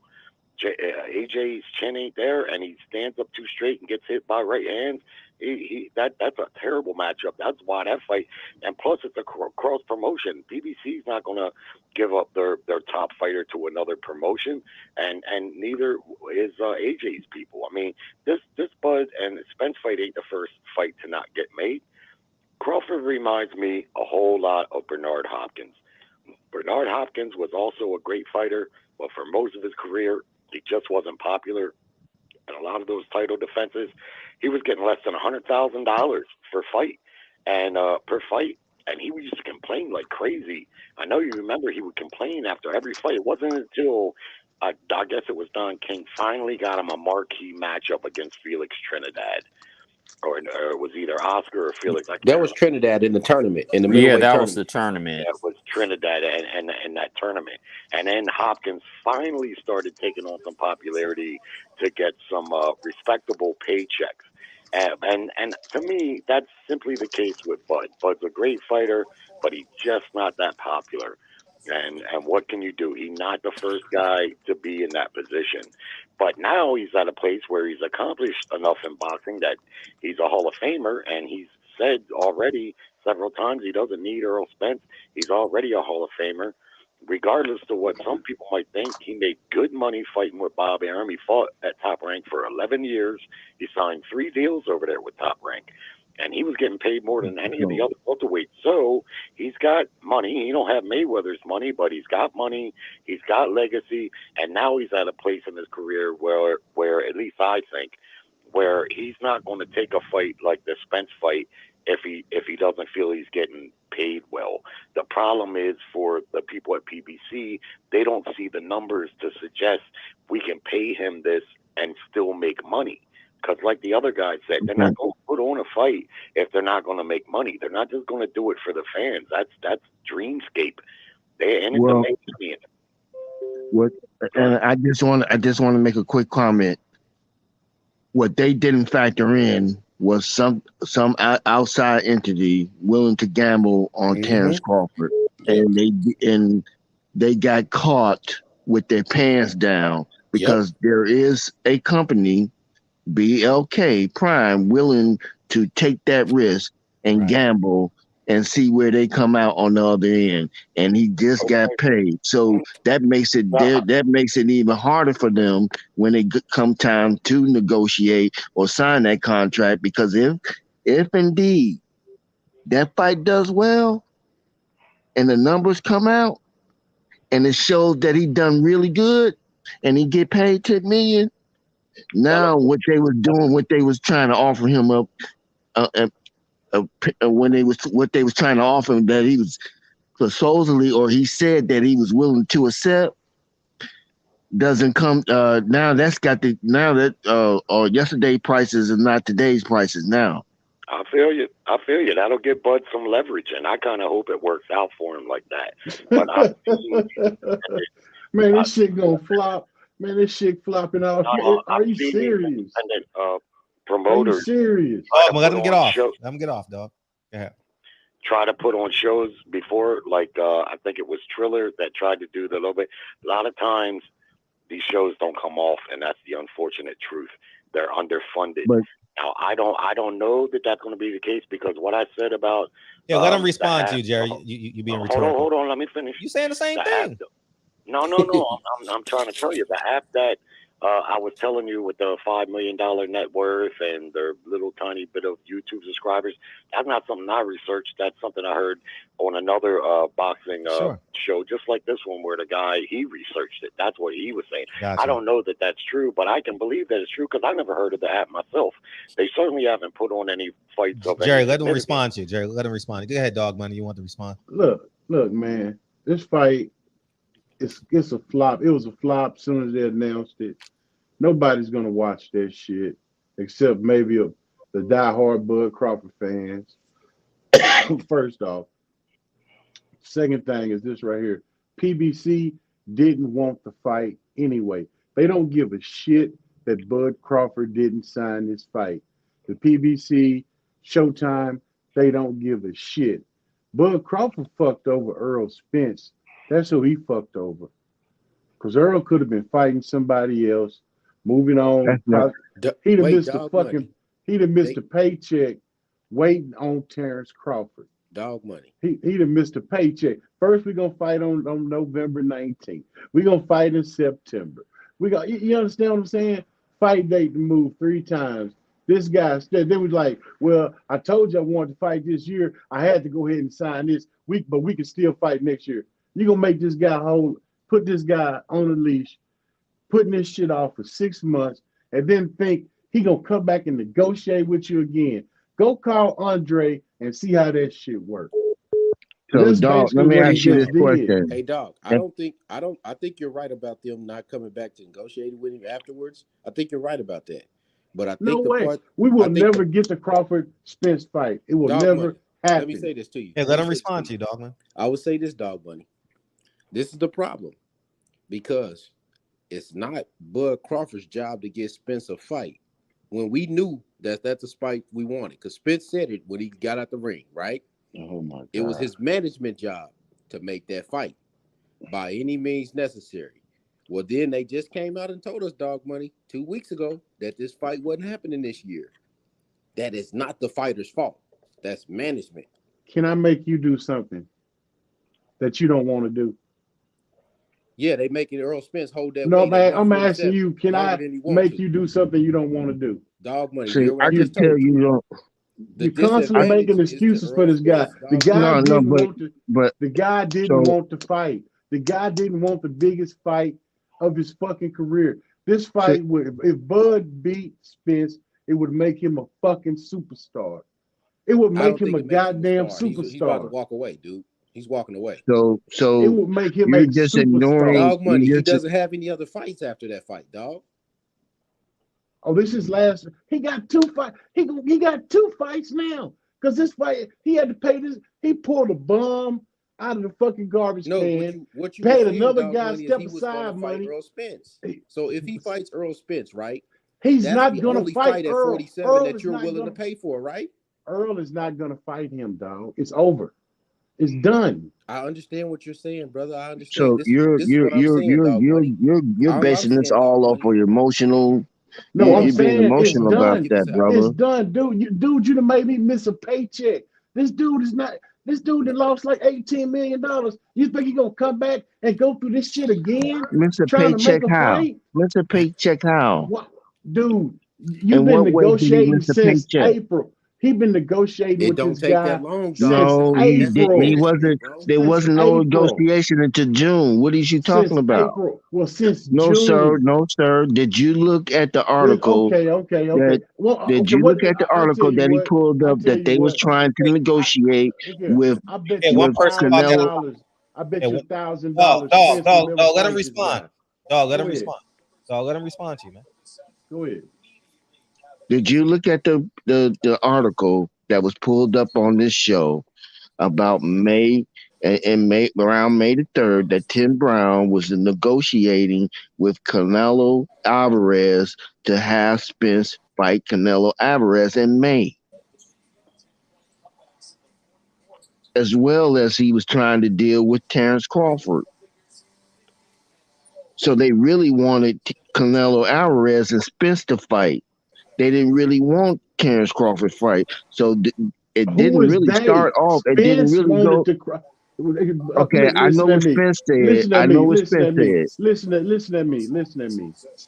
Okay, they did not want the fight. Period. Spence went for Crawford. Spence went after Crawford. And what did his management do? No, I don't want nobody but Crawford. What did his management do, dog? They tried to get Crawford. How the fuck do you try for 10 months to make a fight? You with a motherfucker that keeps sending the contract back, change this, change that, change this. Okay. I want to see this. I want the dude. Y'all can twist it how you want to. Why was there an impasse months ago? Why was there an impasse specifically between Showtime and Team Crawford? Because apparently Crawford had asked, and this is no less than 4 people that claim to have had sources, Crawford was initially asking for what? 20 million and at least 50-50 of the pay-per-view revenue. Okay, obviously, you're going to balk at that if you're Showtime and Team Spence. They eventually talked. Well, actually, they eventually came down to 15 million. Apparently, Bomac communicated to Showtime, "Do not call me until you have 15 million." There was an impasse because Showtime had topped out at 8.5. So that was the reason there was an impasse months ago of at least 2 weeks in a breakdown of communication between Team Crawford and Steven Espinoza. Sidebar: Steven Espinoza, the night of Spence Ugas, he was asked and he acknowledged that he had already been in contact with Team Crawford. I will obviously concede that talks did not heat up until Canelo went elsewhere, but there were numbers discussed, and that's what facilitated the impasse. They had come down to 15 million. Showtime had topped out and was not budging from 8.5. So at least we have some sort of dollar figures to work from. Now, Steven Espinoza, I believe, acknowledged this. What he said, someone else pointed out that Bob Arum said that 40% of the pay-per-view revenue would go to production cost, right? Exactly. Someone else cited that earlier. Exactly. Now, Steven Espinoza said this, or Showtime, they were going to take 10%. But instead of waiting for the pay-per-view on Spence Crawford to meet certain thresholds, then they take their profit. They were going to, based on a guesstimation, take their 10% profit off the top, and then the fighters can get the remaining 90%. Now, as far as, and this is why the fight was always going to be in Vegas, and why there are 3 Vegas dates reserved by TGB Promotions. Apparently, the gate that was generated, the fighters were going to get the entire thing. It was going to be split between Spence and Crawford exclusively. So basically, in a nutshell, Showtime, because there's always been a question about how profitable this fight could be. That's why Showtime apparently proposed to take their 10% profit right off the top, and then leave the remainder to the fighters. And as far as the gate is concerned, leave that to the fighters in its entirety. That's why the whole slave deal narrative that was put out there by Team Crawford and whoever else, that was always bullshit, because that gate would have generated what? Conservative estimate, what, 10 to 12 million? And the pay-per-view, we can debate as far as how big the pay-per-view would have went, but if you crunch numbers at a $75 price point at 300,000 buys, and then when you combine that with the gate, please, 35% is far from a damn slave deal. But my point is, you had an impasse with the contract revisions. That's what came out publicly. But you also had an initial impasse because Bud was stuck on that $20 million figure. And like even BFTB said, he had to get talked off the ledge, and he eventually came down to 15, but Showtime wasn't budging from the 8.5. That's where the whole no guarantee thing came from. And apparently, I'm not sure, I'm not certain, but it was whispered that neither fighter was going to get a guarantee. So in actuality, where there was some risk on the front end, both fighters, including Bud Crawford, even at 35%, stood to make a lot of money if the fight hit certain threshold. If they generated a certain amount of receipts, they were going to make a lot of money. Right. Let me get the super chat. Oh yeah, and I am going to support the Terrence Crawford fight. KJ, everybody talking about it's going to flop. What about supporting it? Simply support Bud, Blue Blood, and Black-owned business. Don't worry. Man. Don't worry about what someone else is going to do. Do your part. Do your part. Do your part. Do your part. Yeah, that Man, emoji is crabs in the I need to respond to that right there, man. No. I don't know how y'all, you know what I'm saying? Everybody has their own opinion, and everybody falls on different sides of the fence when Who it is that? comes That's you. to this issue. It's very Yeah, that's you. divisive. It's a very divisive issue. But I'll say this right here.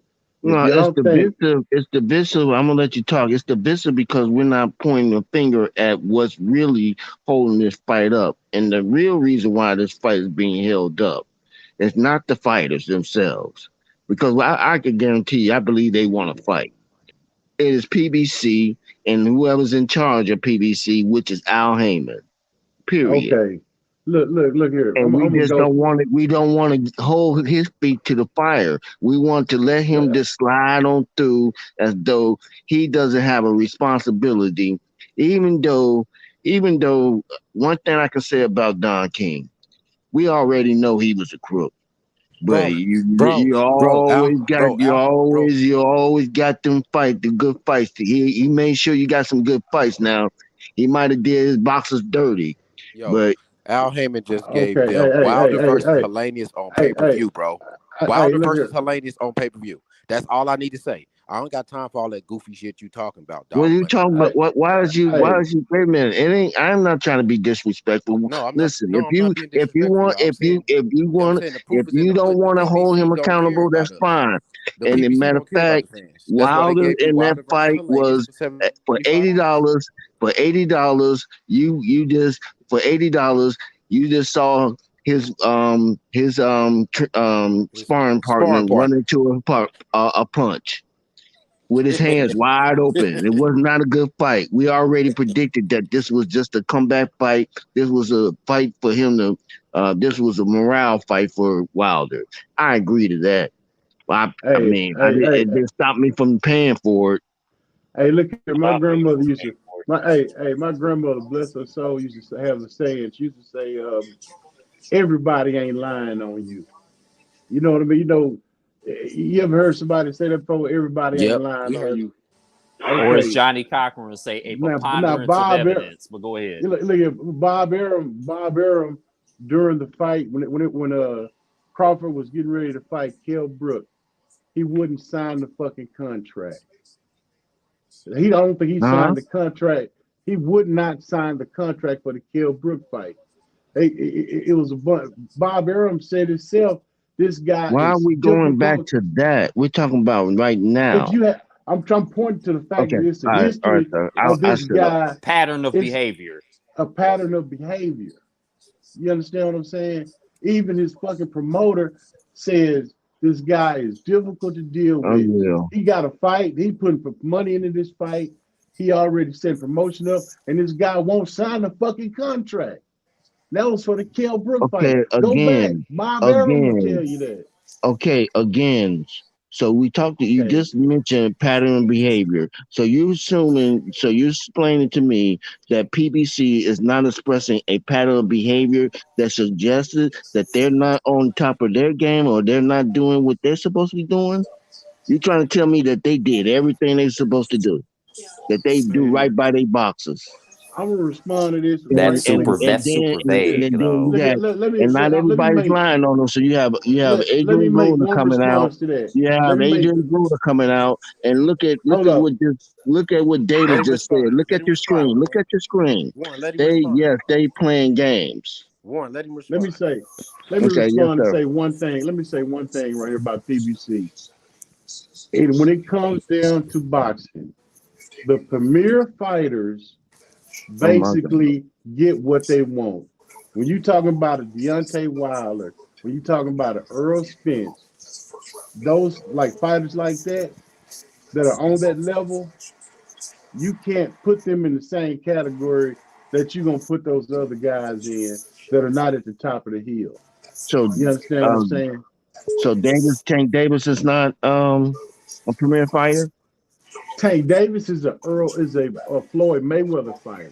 No, Al Haymon, technically speaking, with all that goofy shit, bro. Al Haymon is Tank's manager. So how is he's not a strictly a Mayweather fighter? Oh, let him respond to you, Dog Money. Go ahead. Anybody want to respond to him? Yeah, I do. Go ahead, KP. Because he's trying to make a distinction without a difference. They fighting on PBC's markets. Whatever they got, Showtime, they got Fox. That's all PBC got. So you can't move Tank Davis away from being with PBC, so to speak, because he wouldn't be on those networks if he wasn't. So at the end of the day, you about to watch, like I just said earlier when I first got on, Tank Davis versus C. Hable Spaniel in a minute, just like they've been putting him in there with, and charge you another $75 while you still telling me that they was going to make an Earl Spence Bud Crawford fight that they told you they wasn't going to make at the end of this year. Because they just told us they wasn't making that fight. Man. So that's the end of it. Ain't no point in me arguing about who Terrence Crawford fighting because he fighting somebody at the end of the year. They told me that they wasn't making the fight. It's simple, very simple. I don't got to be crying about why they didn't get Spence a fight. That's the management of Spence's problem. I'm a Spence fan. I've been to his fights. That's his management's problem. They should have had him a fight already because he's a 147-pounder who can barely still make the weight. They know that. They got him a fight. Oh, okay. Okay, so then what we talking about then? You saying that you made that Crawford made him wait and lost money. I don't get it. When Crawford had waited a year. Man, look, you know the dude negotiated in bad faith. I don't know why you won't just admit it. He negotiated in bad faith. He negotiated in bad faith. I mean, it looks like the PBC came in bad faith, if you ask me. Fred, can you explain what negotiating in bad faith means? Everybody know, but if you look at the genesis, I mean, if you look at everything playing up, they started negotiations November 22nd, the day after the fight. That's when negotiations begins, right? And Tim Smith came out and said Terrence Crawford ain't worth it. And at that time, they were negotiating against Terrence Crawford.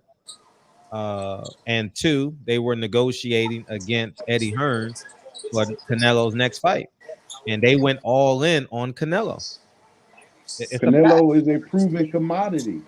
No, but what I'm Are you trying to compare Crawford to Canelo? No, we're talking about Canelo negotiations is going to take priority. Sorry. Yeah. We're not talking about Canelo's star power. We're talking about negotiating in good faith versus bad faith, having a plan A and a plan B. The realities is, the truth is, we're dealing with non-negotiables, all truths. PBC was in negotiation with both Terrence Crawford and Canelo. They chose to go all in on Canelo. That's true. It's a fact. And now we're moving forward because we're months past that. And now Crawford is negotiating with two plans. But I'm saying, what does Canelo have to do with Earl Spence and Crawford? You're missing the goddamn point. The point is, you said Crawford negotiated in bad faith. Yeah, he did. Okay, well, you can say the same thing about PBC against Terrence Crawford. That's what I'm saying. That's all I'm saying.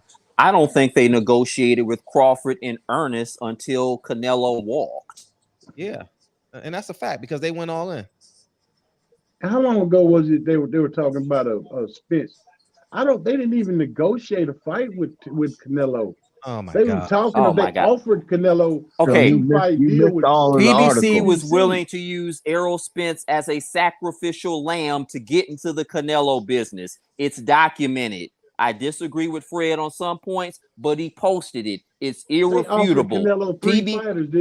PBC was going to sell Errol's chin to get into the Canelo business. Period. Didn't they offer him Benavides and Charlo and Errol at Benavides? Canelo probably would have balked at Benavides because he's never wanted to fight Benavides. They told him you could take your choice of the three. 2 of the 3. Charlo and Errol. That's not the same thing as a fight. Benavides was a Mexican. They did not send Canelo a contract for a fight with Earl Spence. A proposal. Oh dude. Okay, so that's what I'm saying. Okay.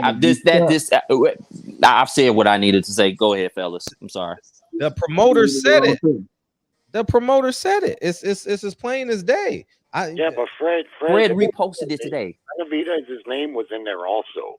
I remember reading that too when it came out. They said it would either be Spencer or Charlo or Benavidez. Yes, It and did part say that. yeah, but let's just stop. But your Stop. point's No, still no, the Jerry. same. No, Stop, Jerry. No. Jerry. Stop, No. Jerry. What we're not gonna do is curve the argument to prove a point to go against the grain or to prove each other's right. Canelo's not fighting Benavidez. He don't fight Mexicans. So let's just stop the BS. All right. He's not Mexican. He's half Mexican. Stop. He's not fighting Benavidez. Jerry, Stop Jerry, with the we're not semantics, man. we're Stop not with even the dealing with that, semantics. Jerry. No, it's talking good faith, man. And the realities is it was Charlo, Earl, and he's not fighting David Benavidez. All right, So let's do this. You Let's do didn't this, hear Fred. Benavidez's name Nah, being hold on, mentioned Jerry. in that Stop, because they stop. No, mentioned we're him not. specifically. No, Nah, Jerry. Hold Sorry, on, Jerry. No, I mean, listen, regardless No, of that, No, Jerry. Canelo, No, Jerry. Benavidez's name No, was we're not doing that, mentioned Jerry. in there, too. We're not You doing that, can't tell Jerry. me it wasn't, man. No, I can Jerry. pull up We're not doing that. We're not doing I'm that. putting you on hold, Jerry. Let's do We it. ain't So gonna y'all, so Fred, y'all gonna take stop, Benavidez's name out the contract. Stop. You Yes. gonna put Earl Stop. Spence name in it, No, but you no. gonna take Benavidez's name Canelo out. is. Canelo is. Canelo wouldn't fight. Canelo Listen to took this, it out. Dog money. Dog He money. took Here it all is. 3 of them out, Dog right? money. Let me ask you this, Dog money. Dog money. You in Texas? You're in You Texas. damn right I'm in Texas. What Now up listen with to it? me. Listen to me. When is the next fight for any of your Texas fighters, sir? I think Spence got one coming up in December. No. He ain't got nothing on no motherfucking schedule. I see Christmas on my schedule. I don't see no Spence fight. I mean, I think he got one scheduled for. I think they gonna do that Now, fight you with think I need you to the know, guy he sir. paid. Dog, $7 January money with. 28th, Charlo against Zoo. That's it. You see that? See that? That's in January, right? So that's Jamel telling you- Charlo, yes. That's telling you But that's that it. they have no schedule for their best fighters that they have at 47, 54, and 60, right? Let's just go by the facts. I deal with facts. I don't deal with the emotions and opinions. The emotions don't get you nowhere, brother. Hey, look here. The End of the facts day- KP. Go ahead. The fact. Look here. The facts is the promotional company.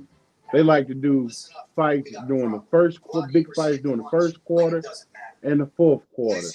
They always like to have big fights in those 2 quarters.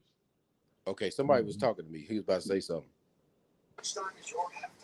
So I don't know, y'all.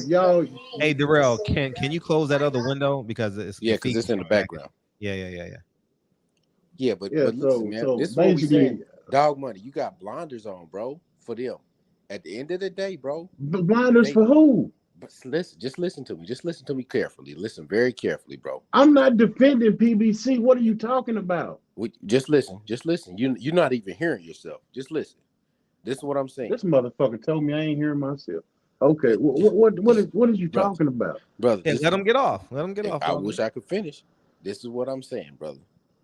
Just based on what they've shown us, they don't have nobody in the way. They say once this dude get out of the Bob Arum contract, we can negotiate. They did a negotiation, quote unquote. We didn't have no problems with nothing. I never seen nothing like this where it take 10 months to make a fight with one guy. So let's just say if it's the one guy's fault. Okay, if that's the case, right? But then they did tell us 2 weeks ago that we wasn't getting this fight. They said he's not fighting. Well, the main guy at 47 is the guy with 3 belts down in Texas. I've been down to the Texas Stadium, watched the man fight. He sell it out. 50,000, 60,000. He's selling. If I was a businessman, I want to make sure he gets a fight, no matter what. They made sure Floyd got 2 dates.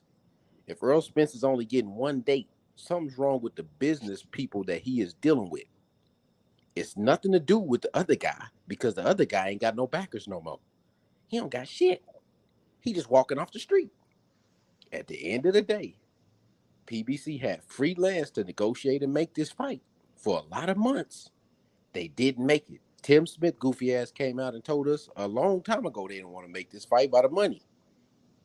They came out and said they was going to pay Canelo all this money to fight Caleb Plant on a fight that we know ain't as big as the Spence Crawford fight. I'm so tired of y'all blood apologizers. I'm not apologizing, bro. Y'all are you listening with motherfuckers. your ears or are you listening through your feelings, Y'all bro? twist shit up. So everything PBC ain't got a goddamn thing to do with Crawford has PBC made refusing to take Caleb this Plant versus goddamn fight. Benavidez yet? Have PBC He made didn't Caleb take the Plant versus damn fight. Benavidez? Have we got Plant versus Benavidez? Who? Did we get Charlo versus Plant or Charlo versus Benavidez? Did we get that yet? Them motherfuckers been over there for years. Man, they tried to make Charlo They Benavidez. tried. How Charlo the turned fuck they down the tried? goddamn fight. They Charlo ain't turned made it none of them down. fights. They ain't Charlo made none turned of it them down. fights.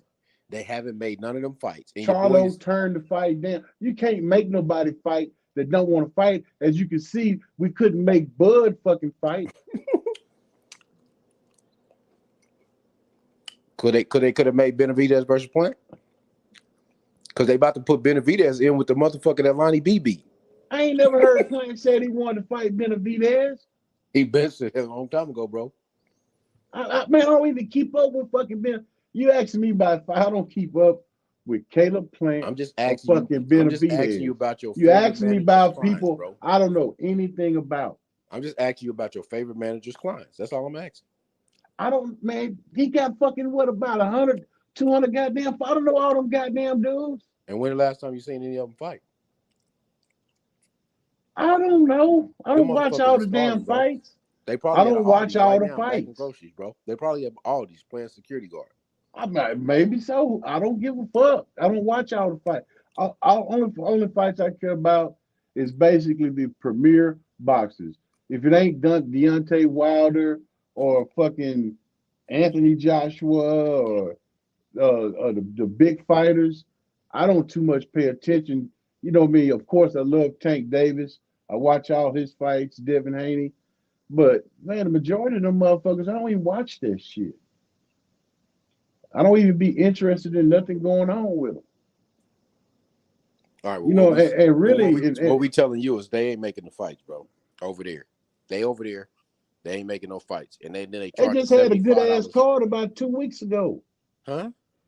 They just had a good card. What about 2 weeks ago? Caleb Plant just knocked the motherfucker out. What was that, last week? And you said they got 200 fighters, and they showed us 4 of them. What was that, Deontay Wilder? Before that, they had the Fundura card. Man, Fundura fight every week, bro. They pay him $5,000 to fight. A couple of weeks before that, they had that Fundura card. That was a good ass card too. That was a trash card. Fundura fight every week. That card was pretty damn good. And we're talking about your elite fighters, like we're talking about your $1 million fighters. So your $1 million fighters only fight once a year. Alfred, you got somebody in the back trying to get up. I'm about to drop. I mean, look, man, how many times everybody fighting, you know, all this PBC broke, Showtime broke, or this, man, I don't get into all that shit, man. Because that shit is nonsense. I don't fucking, you know, what does that have to do with anything? It has everything to do with it. If you're a promoter, ask me this question right here. Have you ever heard of a PBC fighter having a fight and not getting paid? Or getting cheated out of some money? Yeah, Logan Paul. Man, he did not fight on PBC. That was him and Floyd Mayweather, and they fought on Triller or some bullshit. That didn't have anything to do with PBC. They fought on Showtime. All right. Well, I mean, we're just getting into semantics. Anyways, let me bring in Rashid Hill. What's up, man? How you doing, Fred? Hey, appreciate you, brother. What's up? I feel that this is a bigger issue where these promoters are colluded against fighters, because why wouldn't you make a fight for the undisputed welterweight champion? This should be a no-brainer.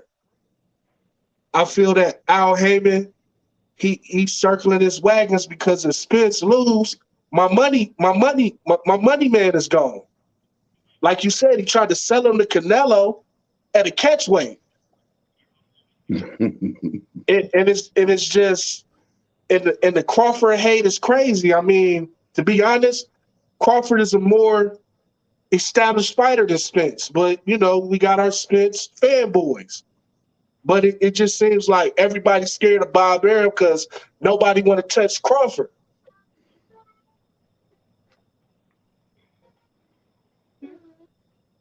Right. Let me bring in Anthony. What's up, Anthony? Hey, what's up, man? Hey, what's up? I don't know what all the fuss about, really. I mean, can I speak, or you got somebody? Go ahead. Yeah, you up, dog. All right. Yeah, so I mean, all this blaming promoters and all that stuff. At the end of the day, Crawford took another fight, regardless of I whatever can't hear happened. you. Because we could speculate about what happened in the negotiation, and we can believe what the parts that we heard. As far as trying to put in promoter talk to make that be the reason why it's one side's fault. Al Haymon is who you like to say. At the end of the day, only one person decided not to wait and to go ahead and take another fight. So it was Crawford's prerogative.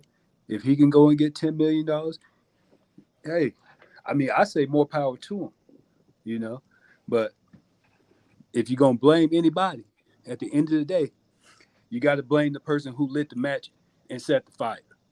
You understand what I'm saying? And the only person who did that, the only person who lit the match, Okay. the only person Go ahead. who lit the match and set the fire in this predicament is Terrence Crawford, because he decided to leave the table. And that's his prerogative. Somebody offered him money. You know what I'm saying? I mean, he's a professional boxer, a prize fighter. What you expect him to do? I mean, we can all feel one way or another about how he did it. But at the end of the day, he said, I'm a prize fighter. I ain't waiting.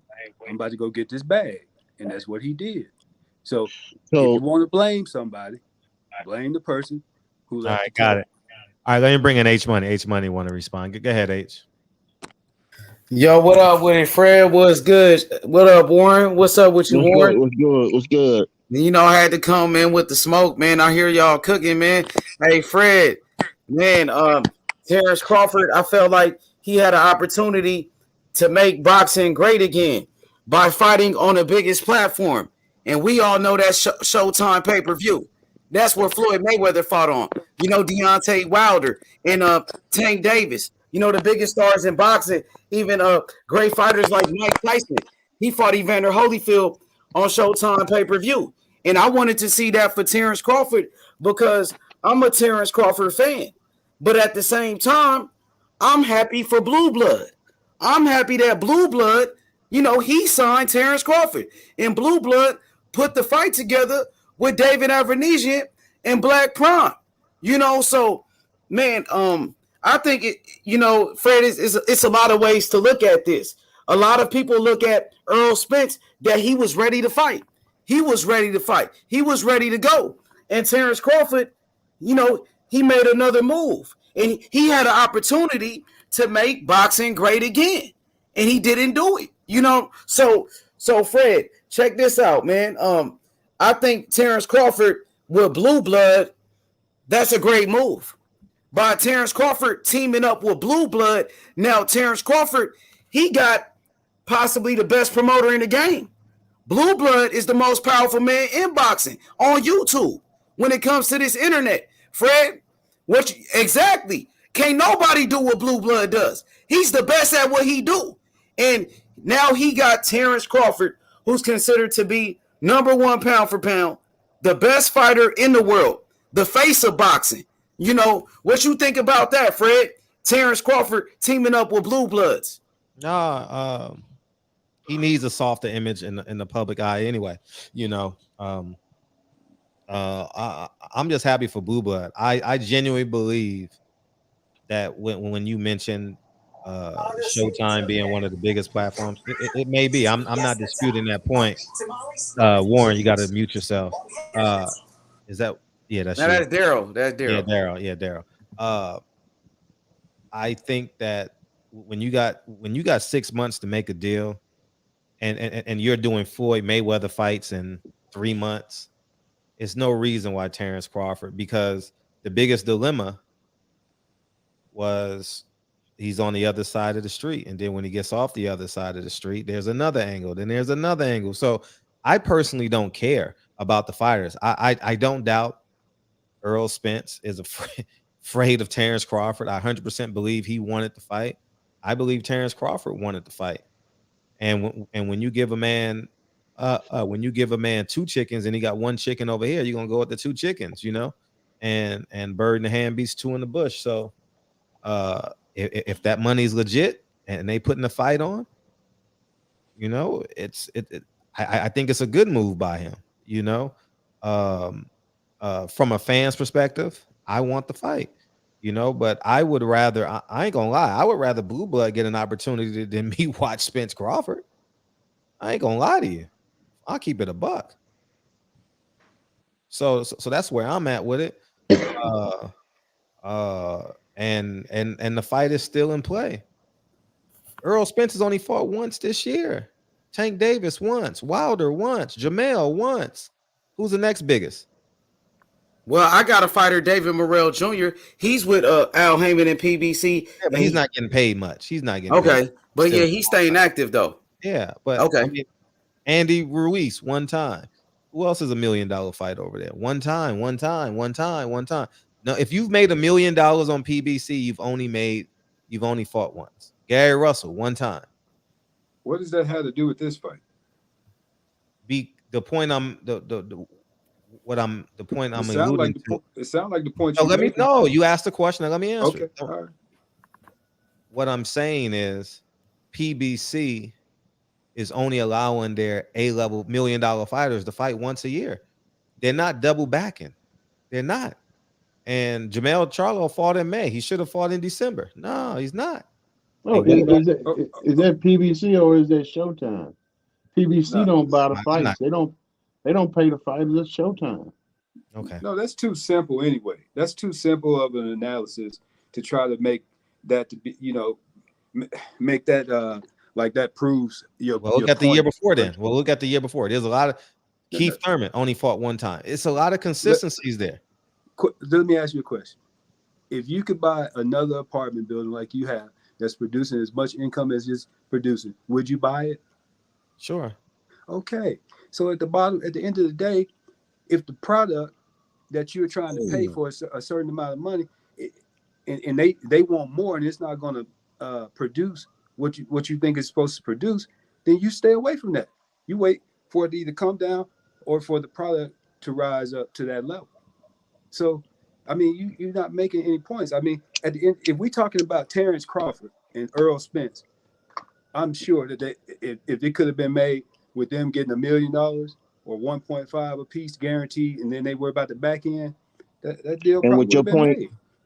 And with your point being made, right? With your point being made, you say the hold up. One of the arguments is Errol Spence could have fought this year. If that's the case, and you knew that Terrence Crawford wasn't coming down, then why not just make another fight for Errol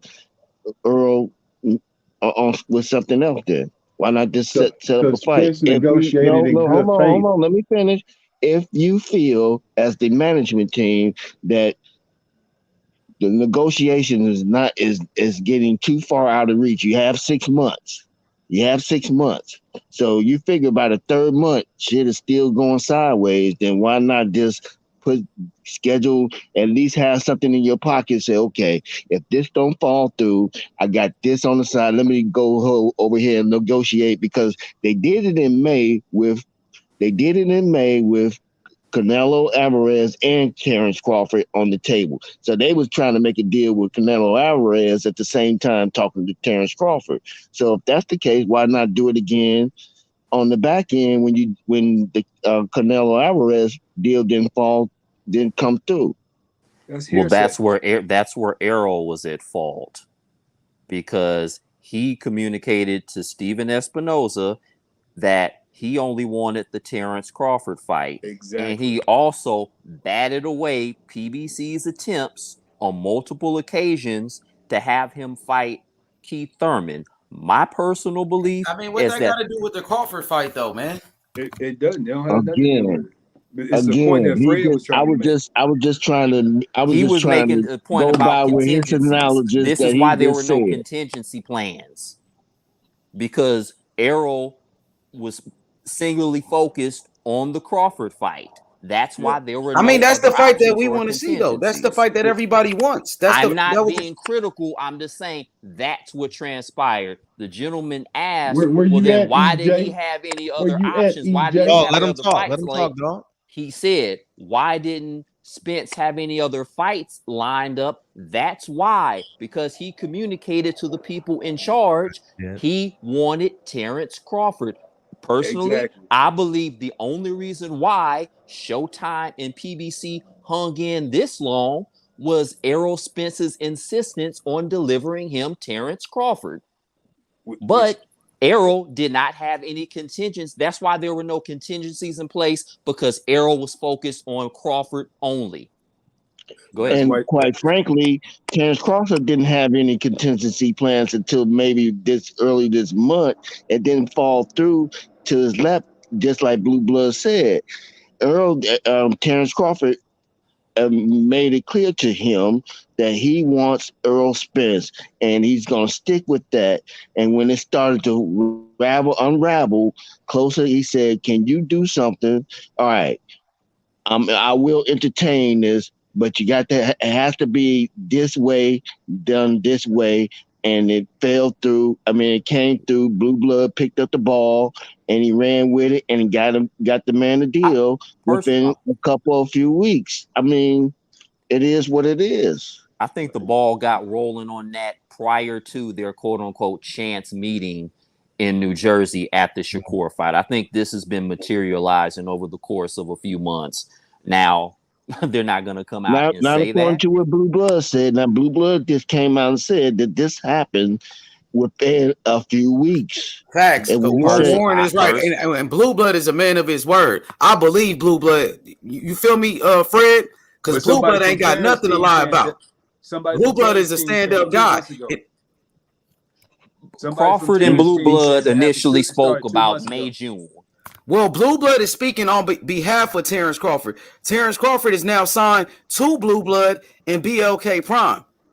Okay, well, somebody on his team is started with something else. They put it out there that it started 2 months ago. I'm just going by what came out of Blue Blood's mouth. You're right, and not he speaks for Terrence Crawford. Yeah, and Warren, he speaks on behalf of Terrence Crawford. Right, that's what I'm saying. That's what I'm saying. He also said that Errol Spence is not ducking Terrence Crawford, and Terrence Crawford not ducking Errol Spence. It's just that when Terrence Crawford got word that the fight will not happen until the first quarter of next year, is Terrence Crawford wanted to get some work in. Instead of sitting out for 15 months. Now, it's not Terrence Crawford's fault that Errol Spence didn't have a contingency plan. Matter of fact, I think this kind of fell in Terrence Crawford's lap, and he lucked up, and he got blessed with a fight this year. I really do. I really do that this came at a time, and them guys was looking for a good fighter to promote their app, and he went with it. They was talking good. Apparently things went good. Things was right for Terrence Crawford to agree to it. And that's how that happened. My question is, what happened to I signed everything. I agreed to everything. No, agreeing to terms is not signing a contract, sir. I think you're confusing the two. No. Warren. Team Crawford had communicated that Crawford had signed. And then his sister inadvertently contradicted that when she was asked on Twitter, well, then your brother needs to sign, and et cetera, et cetera. And then she said he didn't sign. Mm-hmm.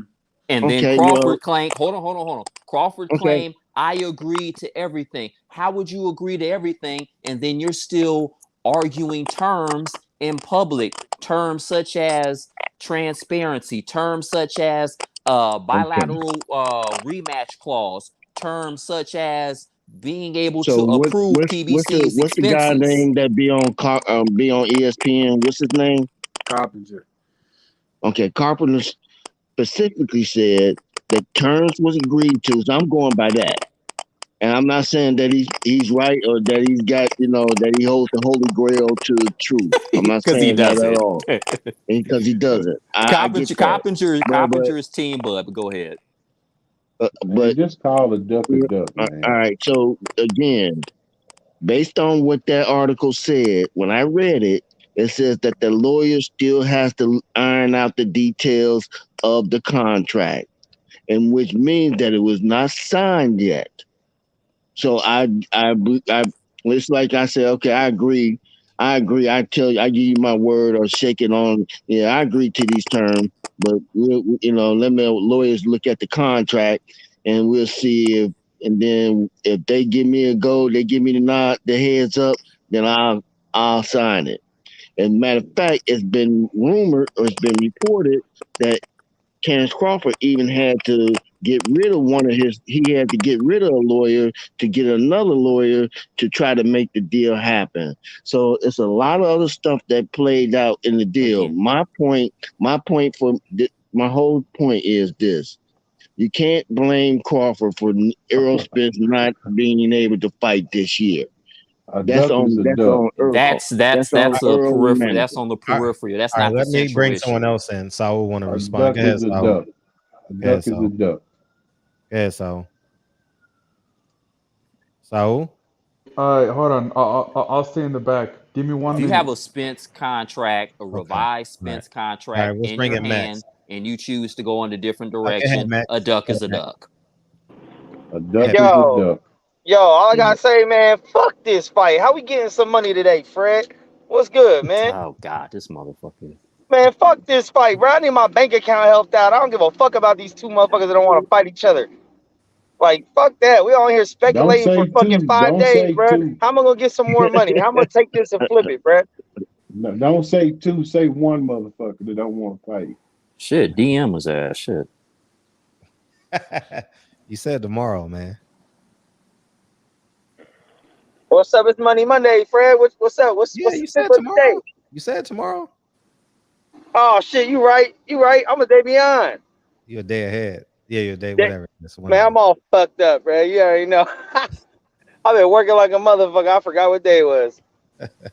And I didn't get to see Bobby Brown yesterday, so just threw off everything. But all right, man, fuck this fight. Hey, I might head out there next month with the boys to that Regis and Zepeda fight, a fight that was actually made. You feel me? You know what I'm saying? When it was signed and delivered. You know what I'm saying? Right. What's up? We're gonna pull up on you, Fred. What's good? You gonna come out and eat with us or something? Politic real quick? Yeah, for sure. Yeah. Don't worry, we ain't gonna go to the hood, man. We ain't getting P&B rocked out that motherfucker. That's a fact. But it's interesting to hear, everybody's take on this shit. I hear some people's take, and I'm like, ooh, I would love to do business with y'all. I believe that I'm back on the point that Fred been making, is that we not holding PBC or Al Haymon foot to the fire for some of the things that have been going on with the fighters, period. And we just glossing past of that and just putting it on whether Terrence is a duck or Earl's a duck, and we just sticking with that narrative, but yet not even really putting Terrence Al Haymon to calling what it is. He's not handling the business of dealing with this fight right, period. But can you get more specific as far as what he did to fumble things? I'm no Al Haymon fan, but when you say he hasn't handled business or he hasn't done it, what specifically do you take issue with? Respectfully. Okay, so let's just talk about in January, his henchman, Tom Brown, came out and said that we don't want to be disrespectful to Terrence Crawford because we believe he's a great fighter, and I'm paraphrasing, so don't take me word for word, that the fact that they didn't have the money to pay what Terrence Crawford was worth. That's first. Secondly, Tim Brown comes back in May. They got over that hurdle. It may not be Tim Brown. I might be getting my name wrong. It was Tim Smith, and even after that, both sides correct me, ended up. brother. Let him respond. Let him respond. Go ahead. So help me. I mean, if I get the names wrong, brother, please forgive me. All right, because I don't secondary. have no. That's secondary. Go ahead. All right. So then we got Tim Brown coming in. It's an article saying that in May they are looking to make a deal with Canelo Alvarez for Earl and put Errol Spence up there on the chopping block, Charlo on the chopping block, Benavidez on the chopping block, but we know that Canelo already said that he doesn't fight Mexican fighters. Now, whether that's half Mexican or not, I don't know what his terminology or what he would determine to be a Mexican fighter is. Mexicans and no Benavidez. But go ahead. Sorry. Right. So we know that. So that didn't come through. So that right there leads me to believe, just those two things lead me to believe that they wasn't looking to even have the fight, and they were just doing this just to try to save face. Because I'm gonna be honest with you, this is my true belief, is that if they wanted to go, if they wanted to present a package, but what did I say earlier? Showtime and PBC were engaged with Crawford at the insistence of Errol Spence. Exactly. Both sides had acknowledged that. PBC has never wanted any of their fighters to fight Crawford since he came in the division. They didn't want Thurman to fight him, Porter to fight him, Garcia to fight him. It's not just a Spence thing. It's a PBC versus Bud thing. They never wanted no fights. No, actually Top Rank paid Amir Khan twice as much as they offered Danny Garcia, and then the Porters visited Top Rank's offices on more than one occasion, on 2 occasions, and then got turned down by Bob Arum. So PBC fighters have made multiple efforts to fight Terrence Crawford. Okay, now how's that any different than PBC giving Ugas a 50-50 split, but they're not giving Crawford They a 50-50 did not split? give Ugas a 50-50 Or split. they gave Ugas a bigger percentage than they're offering Bud. You know, they gave him a bigger percentage than they're offering Bud. Now you're kicking the But I'm saying it's forward. no different. It's an in-house fighter, so of course they're gonna look out for him. That's no different. What I'm saying is, yes, Bob Arum has low-ball PBC fighters. You are absolutely correct. Now, what offers has Al ever made the other way? Cricket. Again. Cricket. Because Cricket. Exactly. I don't give a that ain't what we talking about. He engaged. We're talking about Al, bro. Al has never even made an offer. Much less a low-ball offer is still more than a zero offer. What we're talking about is the fact that Bud and the PBC side engaged one another and what transpired after that. I'm not about to sit up here and argue about what the fuck happened during Danny Garcia and fucking Cale Brook negotiations. It's a pattern, bro. No, you just saying what you're saying is that PBC doesn't make any offers to somebody on the other side. That's not true.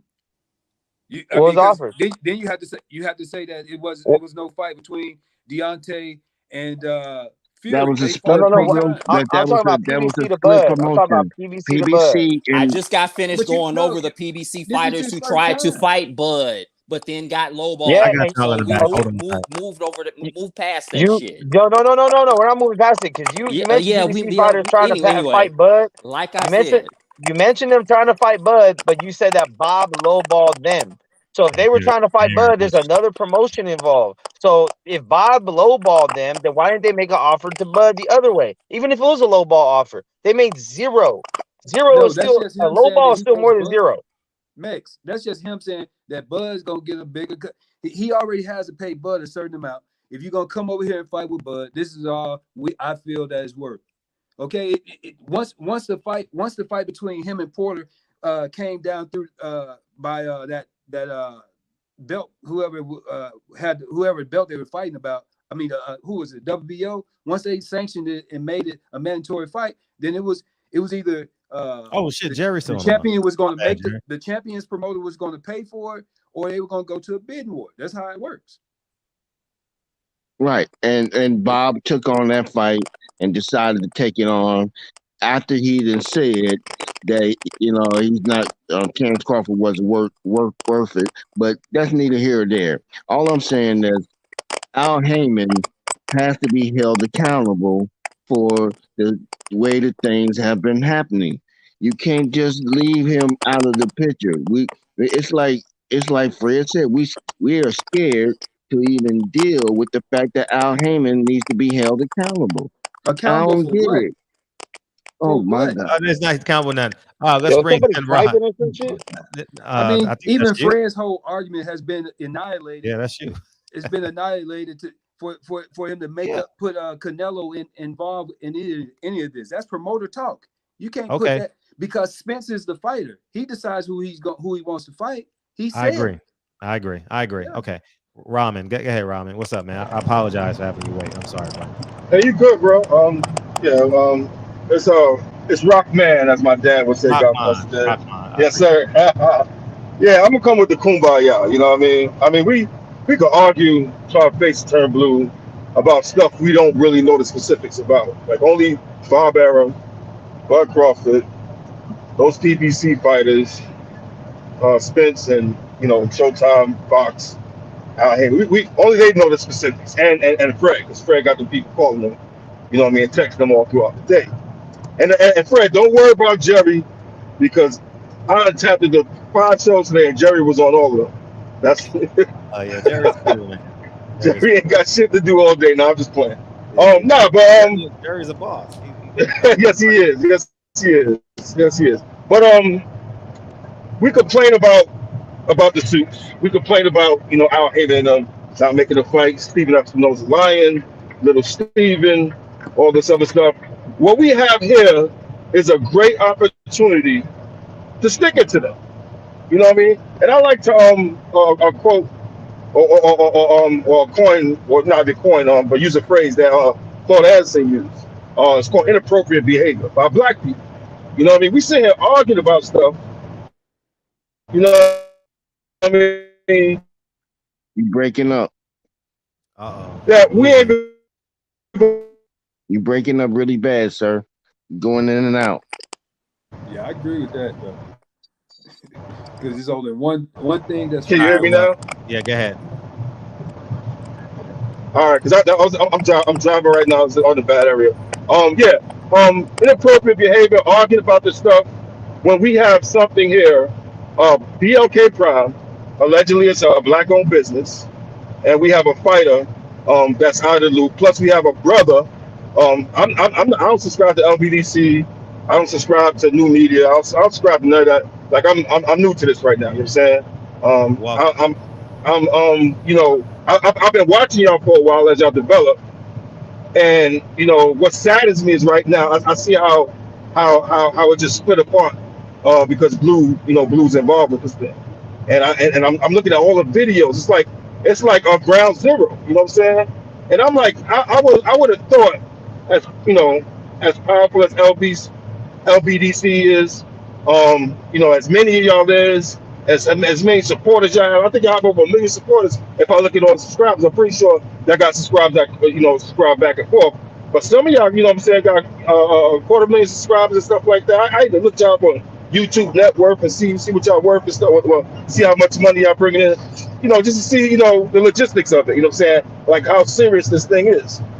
But this is the time. I'm gonna just say it. I'm gonna cut it short. This is the time for LDBC and new media to say, let's make this fight. Let's make this fight successful. Because if we make this fight successful, then we definitely, or we have a good chance of getting Crawford and Spence in 2023. Because then, only then, if this fight is successful, will Bob Arum and Stephen Espinoza, Paramount, will be like, oh, hold up, you saying? This dude just did 150,000 to 350,000. We didn't expect him to do 50,000. Maybe there's something here. You know what I'm saying? And I'm pretty sure if the LDBC coalesce around this and united around this, that fighter probably do 500,000, man. You know what I mean? Like they say, Spence, the gentleman mentioned earlier, Spence and Crawford has the same fan base. Loyalty, diehard fan base. And it's mostly black and whatnot. But we are split in half. Like white people are split in half. Been split in half since the 50s, and even earlier than that, as far as political parties, which is why they brought in voter rights for black people. You know what I'm saying? To break the tie. Republican, Democrat, white people, it's 50-50 since the slaves been freed, and they saw fit to give us and give women the right to vote to break that tie. You know what I mean? And the only time they coming out, we all know the story. The only time they come in our neighborhoods when it's time to vote and whatnot. It's almost the same thing here. You know what I'm saying? We split 50-50, and we split 50-50 because of allegiances from YouTube boxing, from Showtime and what they report on, from ESPN what they report on. And I think this is a time that we should get behind the brother Blue, we should get behind the brother Bud, because that's what it's all about. You know what I'm saying? At the end of the day, you know what I'm saying? Like I know how a lot of people feel about his Bud's alleged negotiation missteps and stuff like that. But at the end of the day, you know what I'm saying? We still love our brother, and we definitely love our brother Blue. So I mean, we should be jumping on this. Myself, I already and let me tell you something. Let me tell you a secret. I don't even like Blue like that. You know what I'm saying? Like, you know what I mean? But as soon as and I think I've been muted on his channel because I went against him a couple of times, and I think the mods did something, whatever. But as soon as it was announced, I went to BLK Prime because he's been talking about that since late winter, early spring this year. As soon as it was announced, I went straight to BLK Prime. I subscribed for a year and I bought the fight. You know what I mean? Because that's what I ain't got a bone to pick with nobody when it comes to our people showing our power. Right. You know what I'm saying? Showing what type of money we got. You know what I mean? And spending our money within our community. And that's what I think it's about. And that's me right there. I'm gonna get back to driving this truck. Drive safe, man. We appreciate you, big homie. Yes, sir. We appreciate you, big homie. Yes, sir. Point, brother. Yes, sir. Yes, sir. And you know what I mean? Peace I and would love like to everybody. back off what you said. Yeah, you go next. BLK. You go next. He about to get out of here. Yeah, I'm gonna be listening. I'm gonna be listening. All right. I just want to piggyback off of the brother's comment as well. BLK Prime, and I'm saying BLK because I mean normally BLK stand for Black, but I'm not sure if that's what that's what they're calling. So I'm just gonna say BLK Black. I mean Prime. It's an international app that is used in other countries, other outside the United States. So it's not like I believe that they will also have a larger audience. I know there are. I talk with people from Africa that like boxing and really gets into boxing. I believe David is he European or Russian? The fighter that he's fighting, is he European? I believe he's a European champion. Maybe, yeah. Yeah, so you might get some fan base from the UK as well that might pick up that app as well. So there's there's a possibility that BLK could turn this back on his face and cause other people now to start looking at the way they doing business or their business model, which is a very good thing for us in the long run, because then we're able to put pressure on them to give us the fights that we want to have when we want to have them, not how they said we should have them, and at a different price where people that have 9 kids and got big families and celebrating holidays and birthdays, they can afford to pay $39.95 than $80 a wop. So this might be a good thing in disguise. We just don't see it yet. Right. You want to give it? Was that your closing remark? Yes, sir. Yes, sir. All right. For Man, sure. we totally appreciate you coming. Thanks for hanging out with us tonight, man. Thank you. All the time. Go ahead, Jerry. Before I forget about you, man. Go ahead, man. My bad. Well, to be honest with you, Fred, I got a little bit of a beef with you tonight, Fred. Sure. Feel free. But since this is the closing remarks, if you're not in the mood, I won't ask you. We can do it some other time. Before you forget, I mean, I'll answer with a yes or no question. I'll answer. Go ahead. I'm just curious why you muted me earlier when because it wasn't your turn. Oh well, I seem to be. I mean, maybe okay. Yeah, but go ahead. Well, I just want to revisit that for 1 second, and I'll make it quick. Right. I think your point you were making, which I'm in agreement with, is that the PBC was negotiating with 2 different fighters at the same time, or they were negotiating with Canelo and Bud. Mm-hmm. And that was then because the other guy was saying Bud was negotiating in bad faith by having this Venetian deal going on while he was negotiating. I'm in total agreement with that. And I am familiar with the deal that the PBC was trying to offer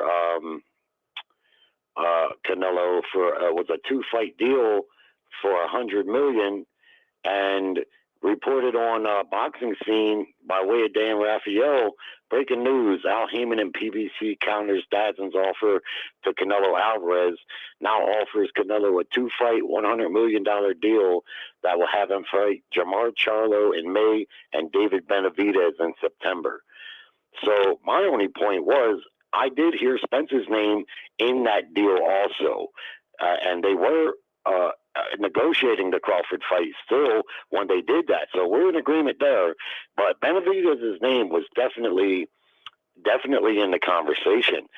And then to add to that, you know, they asked Benavidez about what Canelo said about not fighting Mexicans. And David Benavidez didn't sell out his heritage, but he said, the thing is that shit ain't going to work with me. I was born in Arizona. I'm really an American, natural-born citizen, and only one of my parents is Mexican. The other one of his parents, his mother, is from, I don't know, Nicaraguan or El Salvador, some other Spanish country. But enough with that, and man, I'm just about done, trying to place blame on someone for this fight not getting made. I'm glad to see Bud Crawford get another opportunity to move on with his career, and if the payday is what they said, and if fight comes off and he actually gets it, man, good for him. But I wonder if moving forward, if a way to finance fights, a little thinking outside of the box could be something like, perhaps they could get people to pre-order fights. You see what I'm saying? Kind of like a fundraiser type of thing, but more of okay, if we can get this many people to pre-order the fight, then we can, you see what I mean? Go ahead and make the fight. Because when you see small promotions like this MBK or Triller or anyone, when they try to get in the fight business, a lot of times in cards, man, they don't come off. They get canceled last minute because the funding isn't really there. Last time, a couple months ago, they tried to put a fight together. The promoter backed out entirely, wouldn't even secure the fighters' purses. I can't remember who it was. It was a couple guys. Triller. Mickey Bay, Tevin Farmer. And Mickey Bay, yeah. Now, I don't wish them bad luck, especially when people invest their money into it. It's just the thing is, it's just like when Triller tried to put on that Lopez fight and they couldn't pull it off. That's what happens a lot of times. Hopefully, with some thinking outside of the box, like maybe, doing a pre-sale type of thing, we can kind of change, they can kind of change the structure, the power structure of boxing, because while it's left up to these promoters, we ain't probably never going to get what we want. But good show, and I'm disappointed as anybody about the fight not coming off, but I'm happy for Terrence. Right. Appreciate you, dog. Appreciate you coming through. Yep, all the time. Let me bring. Go ahead, Anthony. I'll bring you in a second, Sal. Go ahead, Anthony. Give your closing remarks. Yeah, man. I'm happy for Bud.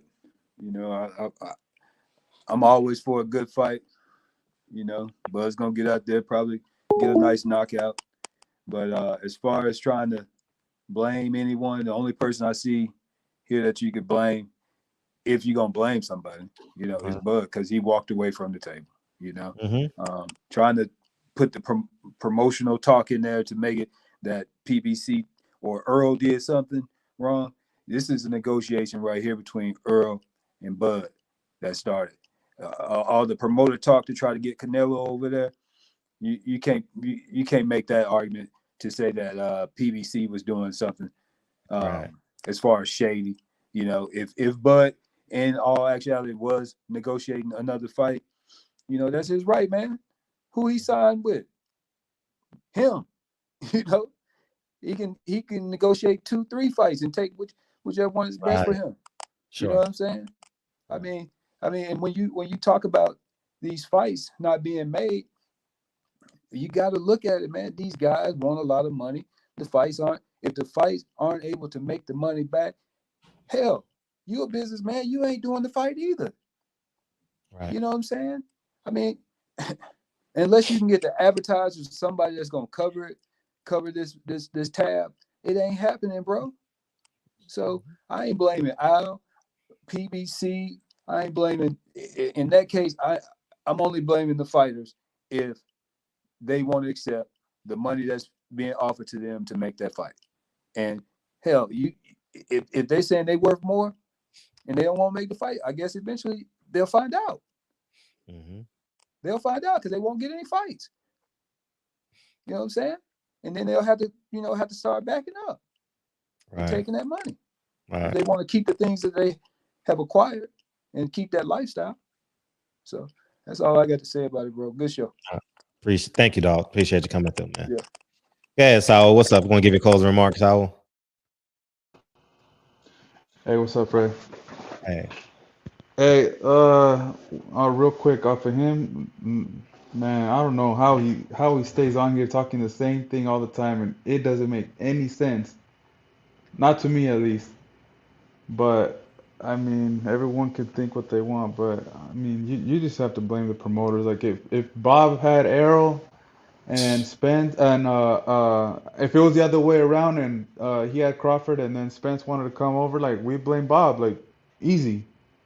Like you wouldn't hesitate. You say, "Oh, Bob," and you know. So I don't know how they keep saying that. It's the fighter's fault or whoever. The people that came in tonight kind of overheard them a little bit. I was in and out, but yeah, it sucks that it didn't go through. But this fight for Terrence is pretty cool though. I like that. He's doing his own thing with Blue Blood. Like I think it's something good for him, and hopefully it works out and people get the pay-per-view and support him no matter what. Right.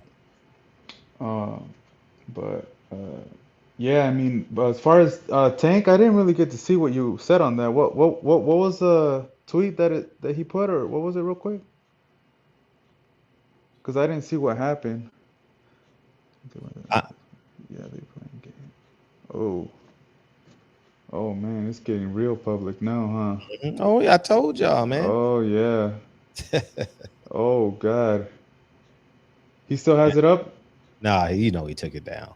Oh, he took it down already? Oh, yeah, this will dang. be the topic of Tomorrow. tomorrow, boy. Dang. Wow, this is good. Everybody should do this. All of them should do this so they can all Yeah, get they out of need there to. because it's Yeah, a mess. it is. Man, it's a mess. Like, I don't understand like how you can only fight once a year and like not complain about it. Like, I don't know, like like it's like having a job. Like if you expect to be full time working 5 days a week, and your boss says, oh, you're only working 2 days, like you're not gonna complain, you're not gonna ask why, like like you're just gonna, okay, yeah, I'll just work twice a week and I'll just shut up and just deal with it. Like no, you're gonna find out why. Like, am I not doing something, or like Right. what's going on? Like fix the problem or get out of there, obviously. Right. But dang, it's horrible. Like how is like Teofimo gonna fight again next month? Well, in a month and a half or whatever. Yeah. And Berlanga's supposed to fight again, and like I don't know. It's just so bad over there. And then you're saying that they want to fight 3 times a year. Like that just like I just laugh when I hear that. That's crazy. Yeah. That's crazy. Like nobody fights twice. Unless you're getting paid minimum wage, pretty much, Right. and you want to fight 3 times, like that's like absurd to hear that,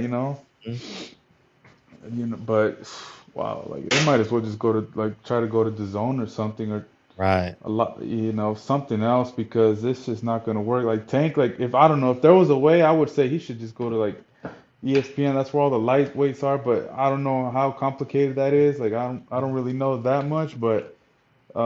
It's just crazy. Like Eddie Hearn's putting up dates all the time.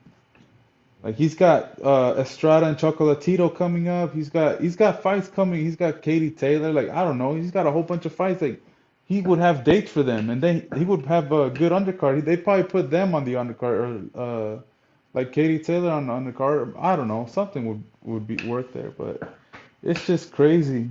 I don't know. It's something's definitely got to change. Hopefully, they do get bought out or something, and then someone else can put up these fights for these big names. But yeah, but besides that, the regimen of fitness, man. Oh man, it's all good over here with me, man. I know. Congratulations. I'm at 173, man. I told you I started at 222, and I took pictures every Monday. Wow. Every single Monday, I took a picture of myself, like facing the mirror and then sideways. Right. Damn, I'm a different person. It's crazy. Respect to you, man. Respect It's crazy. Yeah, it's good. It feels good too. It's like I'm just a different person. Like, and I started doing this before you started really like putting it out there. I started in February, and like I really like I feel like I'm like 168, and I think I'm there already. I'm like I'll probably just maintain, but it's been cool, and then listening to you talk about like investing. I know Max, he's interested in that, and I've been doing that. It's kind of complicated, bro, but it's like once you get the hang of it, it's easy. You just have to understand everything. You watch it like I watch videos, like I'll watch boxing videos, but like my main focus is trying to better myself and trying to prepare for the future, and those are the videos I watch. Like I watch like tips on investing and what EFTs are good, what pays good dividends, and you want to check all that. But it's been pretty cool, like hearing you all the time. It's just even motivated me even more. That's like love. That's love. Like I always comment on your videos when I see them. Like you put out good stuff. You're like the unsung hero, that people that need to hear, man. People need to hear you, bro. Like I'm not even playing. I'm Don't tell him serious. that shit. No, he is though. He is, because you know what? Like someone that's down and that's like not motivated. Like I don't know. Some people can't take criticism and they get like offended and stuff. But like I don't care, man. You tell me how it is, and I'll take it. I'll be like, oh yeah. Yeah, you know what? Yeah, you're right. Like just like you said, like, oh, you got what somebody told you got fat. You're like, oh, you're right. And then you went and lost those set. Like I'm the same way. I'm the same way. You tell me like, man, like you still haven't got a house or something. Like if they tell me that, like I got my house and everything, but like like if someone would have told me that, I would have been like, you know what? Yeah, man, I'm gonna save for that. I'm gonna get that down payment down. Like I got my house back in, like real quick. I got my house back in COVID.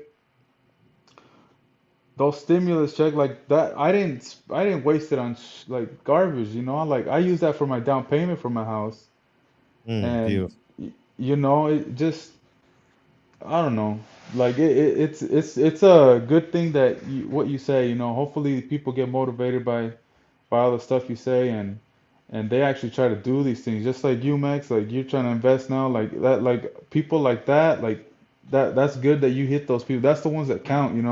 Not these haters, that like always trying to hate on you. Like I don't know how they could really hate on you when you're just trying to inspire them to better themselves. But I mean, it's like you're gonna have to sing that. You probably, I don't know if you know Chameleonaire. Good morning. Yeah. Oh, you're gonna be playing that song to them pretty much. Yeah. Yeah. But yeah, that's pretty much it, man. Just keep it up, thank you, man. man. Congratulations Everything on your you weight do, loss. man. Yeah, thanks. I appreciate it. Yeah, I'm almost there. But yeah, everything you do, man, just keep it up. It's Thank you, dog. It's inspirational all the time. Just hearing you. I want to get to where you're at. Hopefully, maybe not now, maybe not in a year, but I'll get there. I'll get there. Yeah, I mean, yeah. The Karate Kid becomes a teacher, right? Exactly. Yeah, I'll get there. Yeah. But yeah, you're wrapping it up, right? You're gonna close it? Yeah, I'm closing the show. Yeah. All right. Yeah. At least I made it this time. All right, man. I appreciate it. I'm glad you came through. Right? Yeah. Yeah. Right. We're gonna end on Max. Thank you, dog. Cool. Thank you, All dog. right, see Thank you, you, man. dog, for coming Take through. care, guys. Take care. Appreciate you, Max. For the first time in show history, we close with 2 Latino surnames. What's up, Max? I don't know if he's Mexican. I don't know if he's Mexican, so I say, yeah. I'm just pissing people off. But go ahead. Hey man, fuck them. Fuck them all. No, man.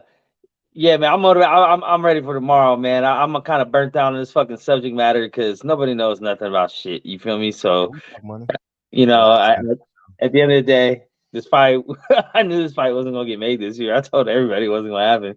I told everybody the day after, the night that Spence fought Ugas and called out Bud, I said he ain't gonna fight him though. It ain't gonna happen this year.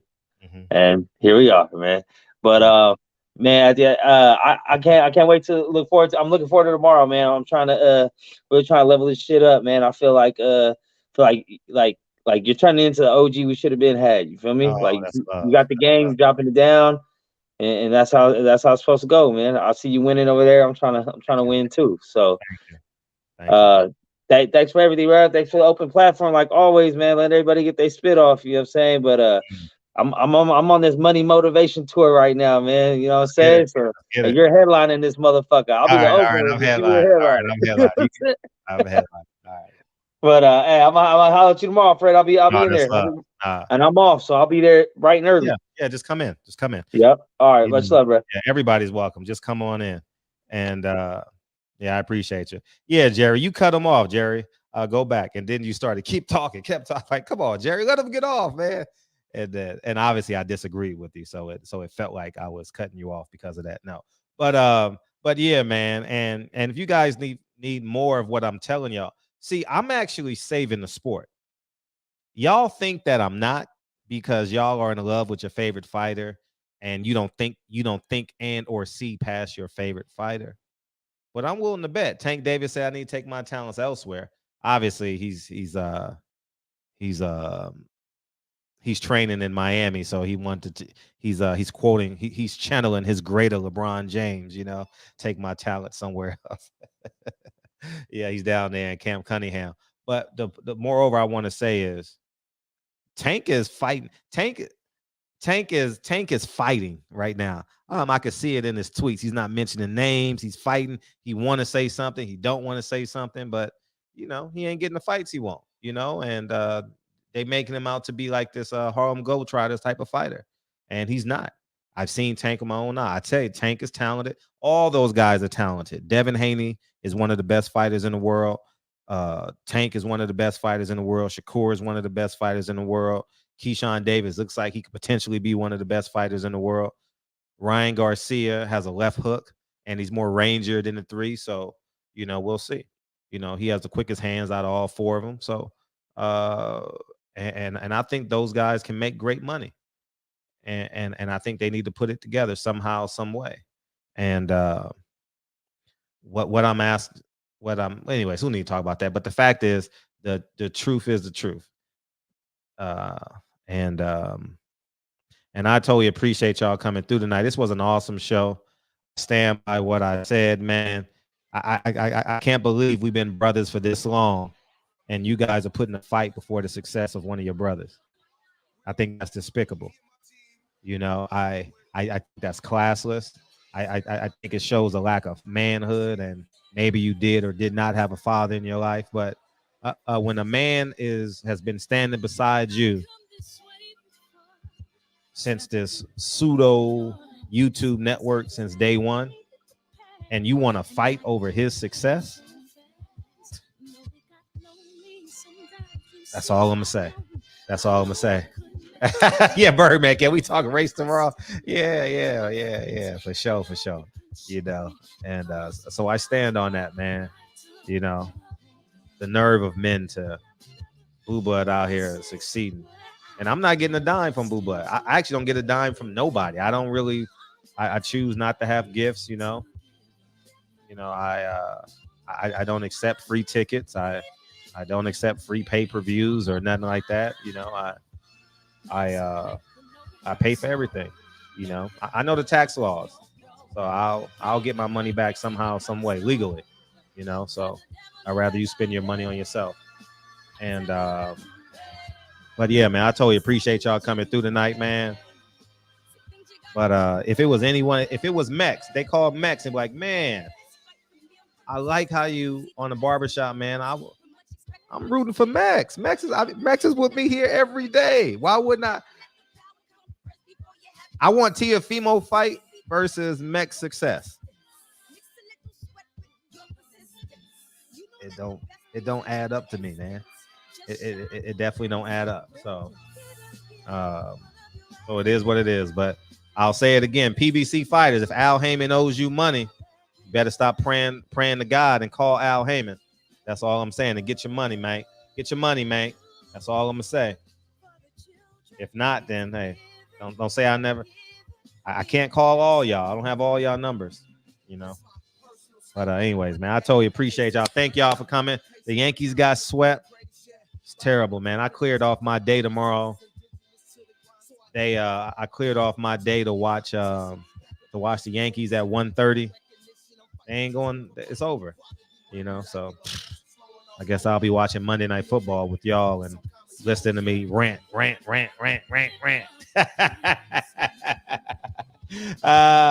You know. So yeah, man. And if this bodes well and we got access to Blue Blood every day for 2 hours, I think we win. You know, and if this bodes well, shit, maybe you get Errol Spence, Terrence Crawford on Black Prime. That'll be great. But if you gave me a percentage, I would say 80-20. Oh my God, that was terrible. 80-20, 90-10. That Terrence Crawford going to Black Prime affected the date, the 2023 date for this fight. I told y'all I was going in 2023 the first time I reported, but y'all didn't believe me. You know, y'all wait for Dan Raphael and Mike Coppinger, you know what I mean? Or Leonard Ellaby and Dan Raphael love-hate relationship. That's just despicable, man. Leonard Ellaby give that man that much respect, and he literally used his platform to take millions from them. I don't respect that. Anyways, man, appreciate y'all. Holla.